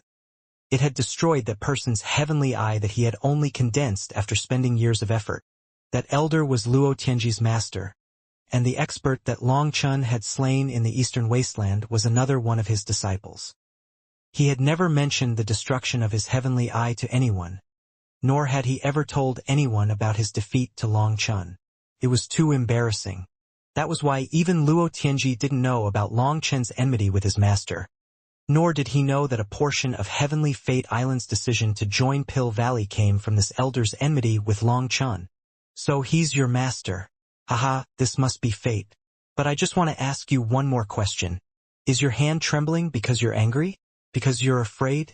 Or is it because you're preparing some kind of sinister move to kill me? Long Chun looked at Luo Tianji with a faint smile. Luo Tianji's expression suddenly changed. His gaze was sinister as he slammed his hands together into a hand seal. Two strange runes erupted from between his hands. Die! Light exploded from Luo Tianji's head. A ray of light shot through the runes from his two hands, and those runes transformed into divine power. Long Chun didn't even have a chance to dodge. Even Yi Lingshan was encompassed by that divine light. At the same time, a terrifying spiritual pressure descended. Luo Tianji's expression was sinister. He had a bad feeling that Long Chun had seen through his intentions. However, at this point, he had no choice but to release this final move of his. He had to bet everything. The divine light shot out of his glabella. Passing through his hands, the runes on his hands were activated, and divine light enveloped Long Chun. Yi Lingshan's expression completely changed. This was the pressure of a Yuan spirit, and it was so powerful that she couldn't move. This kind of power was not something a soul transformation disciple should possess. "It's the pressure of a nether passage expert's yuan spirit," exclaimed Yi Lingshan. The instant that Long Chun was enveloped in that divine light, the light in front of him condensed into the form of an elder. That elder was precisely the one that Long Chun had shown before. It was Luo Tianji's master. Without a word, the elder's palm slammed forward, filled with the power of his yuan spirit. "Old fellow, I've been waiting for you a long time." Long Chun smiled mockingly. Suddenly, his own yuan spirit appeared and formed a hand seal. This hand seal had a triangular hole in the middle. Within that small hole twinkled a single star. "It's you." Only then did the elder see Long Chun's face. His expression suddenly changed. He pulled back his palm and slammed his hands together. Just at that moment, the divine gate within Long Chen's mind sea opened. The light of the divine gate star was unleashed, and a sharp sword made of yuan spirit energy shot out. Long Chun actually activated the divine gate star to attack. Boom! The elder's image was pierced by Long Chen's yuan spirit sword and vanished into nothingness. It happened so suddenly that it was over before Yi Lingshan could react. That elder had just appeared before vanishing. The old ghost fled quite quickly. An unhealthy rosiness appeared on Long Chen's face for a while before he suppressed it. That was the price of unleashing this attack. This attack was something he had come up with after almost being killed by this elder the first time. At that time, the divine gate star had activated automatically. Later, by constantly communicating and testing the divine gate star, Long Chun had figured out how to unleash this attack to prevent such a scenario from occurring again. This was also why Long Chun hadn't directly slain Luo Tianji. Instead, he had acted like he hadn't seen his actions to draw over one of Heavenly Fate Island's experts. Last time, even that disciple's soul had possessed a restriction that summoned the elder. Luo Tianji was one of the 4 Fate Princes, so he definitely possessed a similar defense. Regretfully, Long Chen's attack was one step too slow for this crafty elder. As soon as he sensed the danger, he fled. Long Chen's attack struck nothing more than an empty image. With his current power, Long Chun still couldn't properly utilize the divine gate star's full power. So, using it came with a certain price. His spiritual space was shaking, and it brought with it a soul-tearing pain. This attack that he had been preparing for a long time had actually been avoided. Long Chun couldn't help being irritated. How dangerous! Within a certain cave of the martial heaven continent, the elder's expression was pale. This elder was one of Heavenly Fate Island's grand elders, as well as the vice island master, Luo Tianji's master. A strand of his yuan spirit had been within Luo Tianji's mind sea to prevent the worst-case scenario. It would allow the elder to kill Luo Tianji's enemies if he needed it. This strand of his yuan spirit was something he would have been able to pull back if it was within the martial heaven continent. But this time it had happened in the Yin-Yang world. As a result, his yuan spirit was now permanently damaged. That was very detrimental to his future cultivation. Naturally, he wouldn't leave any of his yuan spirit on ordinary disciples. It was for disciples that he cared about deeply or who had special missions. Previously, when he had sent a disciple to the Eastern Wastelands, that disciple had just been a core disciple and had not reached the qualifications to be protected by his yuan spirit. However, since his mission had been to capture Long Chen's parents, the elder sent along a wisp of his yuan spirit to protect that disciple and keep track of him. When Long Chen had tried to invade that disciple's soul, it had activated that wisp of his yuan spirit, and as a result, the elder had almost been killed. The divine gate star had followed Long Chen's yuan spirit to destroy his heavenly eye. This time it had been even more dangerous. Long Chun had actually learned how to control the divine gate star and make it attack on his own initiative. This idiot! I told him not to face Long Chun. If he did encounter him, he was supposed to direct people over to him in secret. My words actually went in one ear and out the other, raged the elder. Long Chun was not within the domain of things that they could calculate. Only by calculating things about the Martial Heaven Alliance, the Dragonblood Legion, the Shintian Dao sect, and some other people near Long Chun could they get a general prediction of Long Chen's next action. So Long Chun was extremely dangerous to the people of Heavenly Fate Island, and the disciples who had been sent into the Yin-Yang world had been warned not to approach him. They should run as far as possible from him. In truth, this matter was also this elder's fault. Luo Tianji and the others thought that their skill in reading the future meant that they would be able to tell when danger was about to befall them.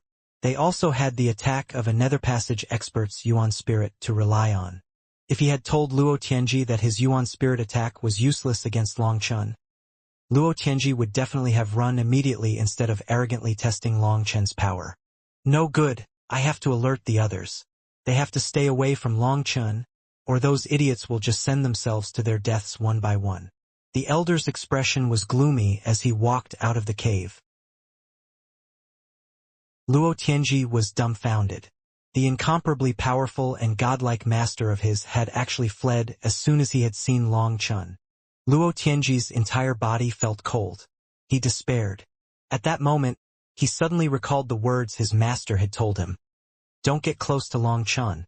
Regretfully, he understood too late. Long Chun, I beg you, let me go. I don't want to die. Luo Tianji knelt on the ground, begging. In front of death, his heart crumbled. Yi Lingshan looked at him contemptuously. She hated people like this the most. They looked at others like they were ants that could be crushed as they pleased, taking lives without batting an eye. But when it was their turn, they began to act pitiful. They never thought about the people that had begged them to live as well. Give me a reason, said Long Chun indifferently. Luo Tianji suddenly clenched his teeth. I can tell you a major secret of Pill Valley. In truth, behind Pill Valley is... Luo Tianji's whole body suddenly stiffened. Long Chun's expression changed, and he hastily reached out, placing a hand over Luo Tianji's forehead. His powerful spiritual strength surged into Luo Tianji's mind-sea. What is behind Pill Valley? Demanded Long Chun. Regretfully, Luo Tianji could no longer answer. When Long Chun's spiritual strength invaded Luo Tianji's mind-sea, he saw the latter's Yuan spirit rapidly withering away. His spiritual strength was unable to stop it. Long Chun let go, and Luo Tianji's body fell to the ground. His eyes were staring blankly ahead. It was a spiritual restriction. He probably didn't even know about it. As he talked about something protected by that restriction, it devoured his Yuan spirit, killing him, sighed Long Chun. Even the 4 fate princes would be killed to keep this secret quiet? What kind of secret could that be? Yi Lingshan was stunned. Long Chun shook his head. Things were probably more complicated than he had thought. Before dying, he said that there's something behind Pill Valley. Is he saying that there's another backer behind Pill Valley? Or that Pill Valley has more moves left? Yi Lingshan's expression was grave. This giant scheme was shockingly huge. Don't waste your time worrying about things you can't change. I also won't change myself to follow other people's plans. Life is like a game of chess. There are countless experts and wily old foxes that have lived for countless years. Who could possibly beat them? Said Long Chun indifferently as if he didn't care about this giant scheme. Then what should we do? Asked Yi Lingshan. Raise our own power. When others find you to beat you in chess, smash their chessboard and then smash their heads. That's all. Long Chun smiled. I'm being serious, said Yi Lingshan. So am I. If you understand, then you understand. If you don't, then you won't get it no matter what I say. So rather than wasting the effort, let's focus on searching for treasures. Long Chun flipped through Luo Tianji's body but didn't find anything rare. He saw a jade plate carved with monstrous images that he didn't understand. He guessed it had something to do with calculating the future. The rest of what he had was just a few spirit crystals and some weapons, but most unexpectedly, Luo Tianji's spatial ring was of a high enough grade to store divine items. He had over 30 divine items inside. Although the majority were quasi-divine items, that was definitely not bad. After emptying Luo Tianji's pockets, Long Chun and Yi Lingshan moved on, searching through the rest of the area. Long Chun, even now, I don't understand how you defeated Luo Tianji, said Yi Lingshan as she looked at Long Chun carefully picking a precious medicine at the edge of a barrier. She was truly puzzled. Long Chun had defeated Luo Tianji far too easily. It was unbelievably easy. It had to be known that she had been driven almost insane by Luo Tianji's ability to predict her moves. That feeling made her want to cough up blood. She felt powerless. Long Chen plucked a small hairy grass. However, its hair was actually tiny thorns. He continued searching as he said, "Originally, I thought that you had experienced about as much as me and wouldn't be so easily conned. It seems I've overestimated you." "Stop spouting nonsense and tell me," said Yiling. "A magic trick depends on the cover. Have you not seen any magicians performing tricks on the street?" asked Long Chen. "Of course I have, but what does that have to do with Luo Tianji?" demanded Yiling. "I already said, 90% of Heavenly Fate Island's abilities are used for conning people. When he fought with you, he relied on mental warfare, making you befuddled and unable to fight effectively. In truth, all of his abilities were worthless. That ruler of his had memorized the techniques, fighting style, attack angles, and counterattacks used on the continent. The one fighting you was actually the ruler, and the reason he could make you feel powerless is because of this special location that does not permit you to unleash your full power. If you could, he wouldn't have necessarily been a match for you. His trick relies entirely on his divine item. Do you understand?" asked Long Chen. "No." Long Chen looked at her. "I say, you look smart, but you still don't understand? Fine, I'll call you smart. Now stop keeping me in suspense," said Yiling, rolling her eyes. Long Chen had tiptoed around the answer this whole time, refusing to answer directly, making her teeth itch. Heavenly Fate Island gathered the techniques of all the sects and schools of the martial heaven continent and came up with the most efficient way to counter them. This kind of method is useless for most people because a person can't react that quickly. However, the divine items of Heavenly Fate Island are able to precisely calculate what technique to use. When they see the beginnings of your move, they can see through your technique, and the divine item will come up with the most effective way to counter it instantly. The reason I could break it so easily was because I have two peerless divine abilities that I've perfected, unique to me. His divine item was unable to calculate how to counter my divine abilities. As for Luo Tianji himself, having relied on his ruler for so long, his own reactions are slower than normal people. After spitting at him, he instinctively dodged and then I slapped him, adding a kick to break his third leg. Then he collapsed. Life is just that simple. Long Chen shrugged. Just that simple? Just that simple. Yiling was surprised, but she also found it funny. Based on what he said, that Luo Tianji was nothing. Her fear for Heavenly Fate Island vanished. Long Chen, you're really smart, praised Yiling. What did you say? I said you're really smart. Yiling instantly understood he was playing her based on his smile, and she angrily said, if you want to hear fawning, I'm sure there'll be an endless line of people who will sing your praise. So why bother? That's different. The praise and worship of a beauty. Well, that feeling of accomplishment is completely different, chortled Long Chen. No wonder Master told me to be careful of you, saying that your strongest point wasn't your combat power but your pickup arts. I don't know how many beauties you've tricked with this mouth of yours. Yiling turned her head toward Long Chen. What, the Alliance head? She actually gave me such a high evaluation, exclaimed Long Chen. How shameless. Yiling shook her head. Despite knowing he was doing it on purpose, she still couldn't hold back some laughter. TCH, who needs shame? Said Long Chen righteously. Long Chen suddenly bowed ever so slightly while looking solemnly into the distance. What? Are you bowing to your master? Asked Yiling with surprise. No. I'm paying my respects to the me that had shame and integrity. The day I stepped into the cultivation world, they were buried. After all these years, I don't know how they're doing, sighed Long Chen. Yiling laughed, never having encountered someone like this in her life. He talked about serious things like they were jokes and jokes like they were serious things. Have you ever been serious in this lifetime? Are you trying to make me laugh my guts out? Demanded Yiling. Of course I've been serious. When I kill people, I'm always very serious, said Long Chen, suddenly squatting down to pluck another precious medicine. Yiling put away her smile. I came here because I heard someone say there were countless medicines here. You want to see if there's something that can extend one's longevity? Asked Long Chun, carefully digging out the medicine. Yes, that's my main goal. If the Martial Heaven Alliance can have the 4 Grand Elders supporting it, even if the times become chaotic, the Martial Heaven Alliance won't collapse. But without them, the Martial Heaven Alliance really will have lost its support.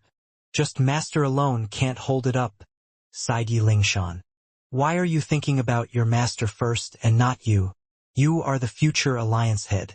This kind of thinking is unacceptable, said Long Chen. Me? That's impossible. I'm a far cry from Master. Yi Lingshan shook her head. What are you lacking? You both have a head on your shoulder, so why is she capable of it, but not you? It wasn't as if the Alliance head was born the Alliance head. She also never expected to become the Alliance head. If you are constantly thinking of hiding beneath a big tree's cover, you are looking down on the sword that your Master gave you. She has entrusted everything to you. That means she trusts that if she one day disappears from this world, you will pick up her burden. Long Chen's words struck Yi Lingshan deeply. She suddenly understood. The Great Era has come. In truth, this Great Era refers to our generation and most likely only our generation. The Martial Heaven Continent's chi flow has concentrated on our generation. Have you not seen how many Empyreans have appeared in our generation? Even the 4 Grand Elders were just ordinary Empyreans who didn't manage to awaken their manifestations. Even with the Great Era, they are unable to awaken their manifestations. Why? Because this era does not belong to them. They have entrusted all their hopes to us. Why can our generation fight across realms so easily? It isn't because we are so talented but because we were born at the right time. The Great Era's chi flow has descended into our bodies. In other words, the stage will belong to us. You were actually hoping for the Alliance head and the Grand Elders to hold up the sky? How foolish is that? Even if the Grand Elders were in perfect health, they would only be able to support us for a while. When our generation starts to break through to the Life Star realm, their superiority will instantly vanish. So don't place your hopes on others. Think more about how to raise your own power. You've made your choice, so don't abandon it, said Long Chun. The Great Era's descent concentrated its power on only one generation. People who had missed their golden cultivation time were not affected as much. Even if people were unwilling, there was nothing they could do. An ordinary expert who encountered a celestial would have to lower their head. A celestial, no matter what rank they were, would be suppressed by an Empyrean. What would the weak bring out to fight against the strong? People who had missed this era, who were already old, and whose life accomplishments had already been mostly set in stone, were unable to soar like them. As for the junior generation, each day they grew stronger. The world would belong to them in the future. Even if their seniors wanted to push themselves, they were powerless. Seeing Yi Lingshan seem to grow solemn, it seemed she realized just how much pressure she was under. Long Chun stood and patted her on the shoulder. Don't worry, being a leader isn't as difficult as you imagine. Furthermore, you will definitely be stronger than the Alliance head and more suited for the position. Otherwise, she wouldn't have given you her sword on the very first day. And don't you also have me? I'm also a member of the Martial Heaven Alliance. Whether the leader is the Alliance head or you, no matter what difficulties you encounter, my Dragonblood Legion and I will stand beside you. Thank you. However, I'll work hard to stand by myself. I'll prove to my master that she wasn't wrong. Yi Lingshan took a deep breath. She patted her chest confidently. Good. But next time, don't pat your chest, or the huge waves will make criminals of others, warned Long Chun kindly. Bastard. Where do you think you're looking? Shoo. There's something ahead. Long Chun suddenly shushed her.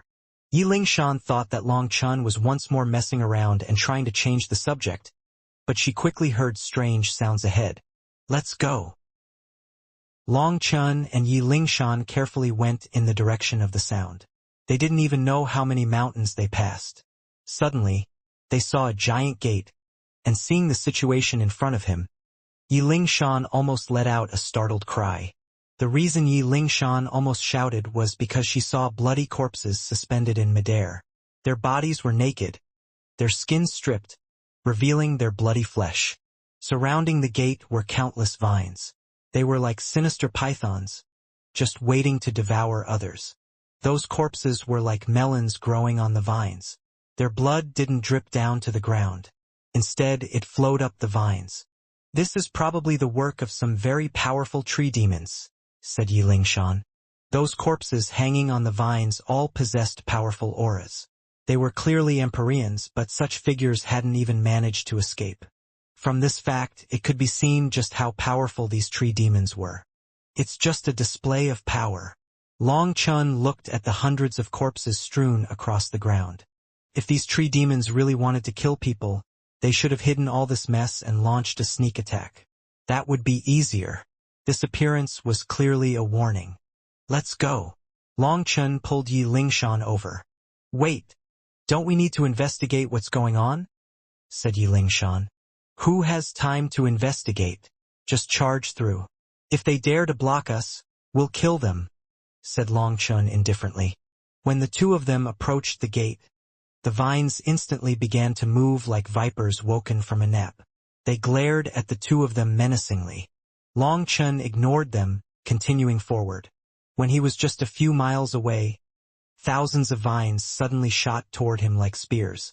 At the same time, the ground behind them suddenly burst apart, and vines came flying out to surround them. "Humph, a little tree demon also dares to be arrogant? Today there is only death for you. If I were to personally fight, it would practically be bullying." "Lingshan, you kill it." Long Chun rolled up his sleeves and shouted. "Stop joking. Can you take a look at the situation?" raged Yi Lingshan. Originally, she had thought that Long Chun would be unleashing some kind of ultimate move to eliminate these vines, but he actually wanted her to fight instead. Yi Lingshan unsheathed her sword, and her manifestation appeared behind her. There was an image vibrating within it, and the sound of a sword came from it. Yi Lingshan's manifestation had also started to awaken. When her sword came out of its sheath, sword chi cut through the void, falling upon the vines. Although blood-colored runes appeared on the vines, they were still severed. As they were cut to pieces, a blood-like fluid splashed out of them. It was like they were bleeding. One of the thorns on the vines stabbed into the ground, piercing straight through it like it was snow. These vines weren't just tough and sharp, but they were also shockingly heavy. It was no wonder those ordinary Empyreans were unable to survive. "Nice!" Long Chun cheered on the sidelines. Yi Lingshan was truly powerful. It was just that normally she was a bit hesitant. When she fought, she would immediately become courageous, even a bit domineering. It was just like Chu Jianying style. "Let's charge our way through. Don't get entangled by them," reminded Long Chun. These vines were just branches from the main body, and they came in a limitless tide. Hence, fighting them was meaningless. The most important thing was to reach the gate. "If what's inside is even more dangerous, wouldn't we be throwing ourselves into the trap?" warned Yi Lingshan. "Without entering the tiger's den, how do you obtain tiger cubs? Let's go. Riches lie in danger," called Long Chun. Yi Lingshan pressed forward, her sword chi slaughtering the vines. Blood splashed everywhere, and the vines were unable to stop her. They quickly arrived in front of the gate. Suddenly, vines thicker than a house burst forth from around the gate, forming a giant net around it and blocking the two of them. Yi Lingshan's face was cold. Her sword swung, and a sharp aura erupted. A dragon's cry came from her sword. Long Chun was startled. Yi Lingshan truly was powerful, and she hadn't activated her divine item. Instead, she had used some unknown power to seemingly compress her energy before unleashing the attack, bringing forth destructive power. The huge vines were blown apart. Long Chun and Yi Lingshan both shot through the opening, entering the gate. Once they entered, they felt their bodies lighten. It was like they had entered a different world. The spiritual chi in the air was so dense that it almost became liquid. It actually had a buoyant effect on them. They looked around. The huge vines didn't attack any longer. The broken parts on the ground began to heal. Those severed vines regrew, and the bloodstains were absorbed by them again. Everything quickly returned to its original appearance as if nothing had happened. The two of them immediately understood that these vines only attacked those on the outside. Once you passed, you wouldn't be attacked any longer. Heroine Yi is mighty and domineering. Admirable. Long Chun raised a thumb at Yi Lingshan. Yi Lingshan glanced at him before ignoring him. She carefully examined the surroundings. There was a completely straight path before them. At the end of their sight was a mountain range. Those mountains soared into the clouds. Mist revolved around them, making it so they couldn't see them clearly. Following the path, Long Chun suddenly saw something that made him pause. He bent down and picked up a withered branch. There was a mass of dead branches on the ground here. Yi Lingshan said, "These branches look like they're from a willow. They're willow branches. Seems Chu Yao has been here and fought. These branches are cut cleanly, and even the undying chi of the branches has been severed. Since they didn't smash the branches, it means this person has condensed their power to a terrifying level. Whoever fought against Chu Yao didn't waste the slightest bit of energy. Good. It's been a long time since I've encountered the Bloodkill Hall's experts. Let's see what figures the Bloodkill Hall came up with this time." Long Chun smiled coldly. He was almost sure that the one to fight here was an assassin from the Bloodkill Hall. Only they could have such sharp attacks. They continued onward. Long Chun wasn't worried about Chu Yao's safety, as there were no signs of intense battle on the ground. Chu Yao hadn't fought that person for long. She had most likely rushed in deeper in search of treasures. This also meant that the person hadn't posed a fatal threat to Chu Yao, or she wouldn't have pressed forward without doing anything about them. Both of them quickly arrived at the mountain range, and a mountain blocked their path. The path was broken here. Long Chun stopped, summoning a pair of lightning wings. He directly flew up. The mountain peak has been carried away. There was probably some treasure on it. The two of them had just flown over the mountains when they saw that the top was missing a piece. Based on the marks, it had been excavated not long ago. "Lingshan, I'm gonna go find Chu Yao. Most of the treasures have been taken by others on this path. We should split up. I'll find Chu Yao, and you search for treasures. Look for places others haven't been," said Long Chen. Although he felt that Chu Yao shouldn't be in any danger, he still wanted to go find her. He didn't want to waste any of Yi Lingshan's time. She was the heir of the Martial Heaven Alliance and had to have powerful karmic luck. Her chances of finding some peerless treasure should be quite high. As for his own luck, he didn't think he had any chances of finding anything. Furthermore, he had to follow the path that Chu Yao had already taken, so they should split up. "All right, be careful." Yi Lingshan nodded. "You're the heir to the Martial Heaven Alliance, so change your attitude of trying not to offend anything. Now you need to consider your actions from the viewpoint of the Martial Heaven Alliance. Whether or not they provoke you, if they are your enemies, you should eliminate them. If anyone wants to fight over treasures with you, then they are trying to hold you back, to weaken you, which is to weaken the Martial Heaven Alliance, stalling its development and throwing it into danger. If the Martial Heaven Alliance is endangered, the lives of billions of the Righteous Path's experts will be threatened. So anyone who dares to fight over treasures with you is an enemy of the Martial Heaven Alliance. Killing them is not wrong, understood?" asked Long Chun.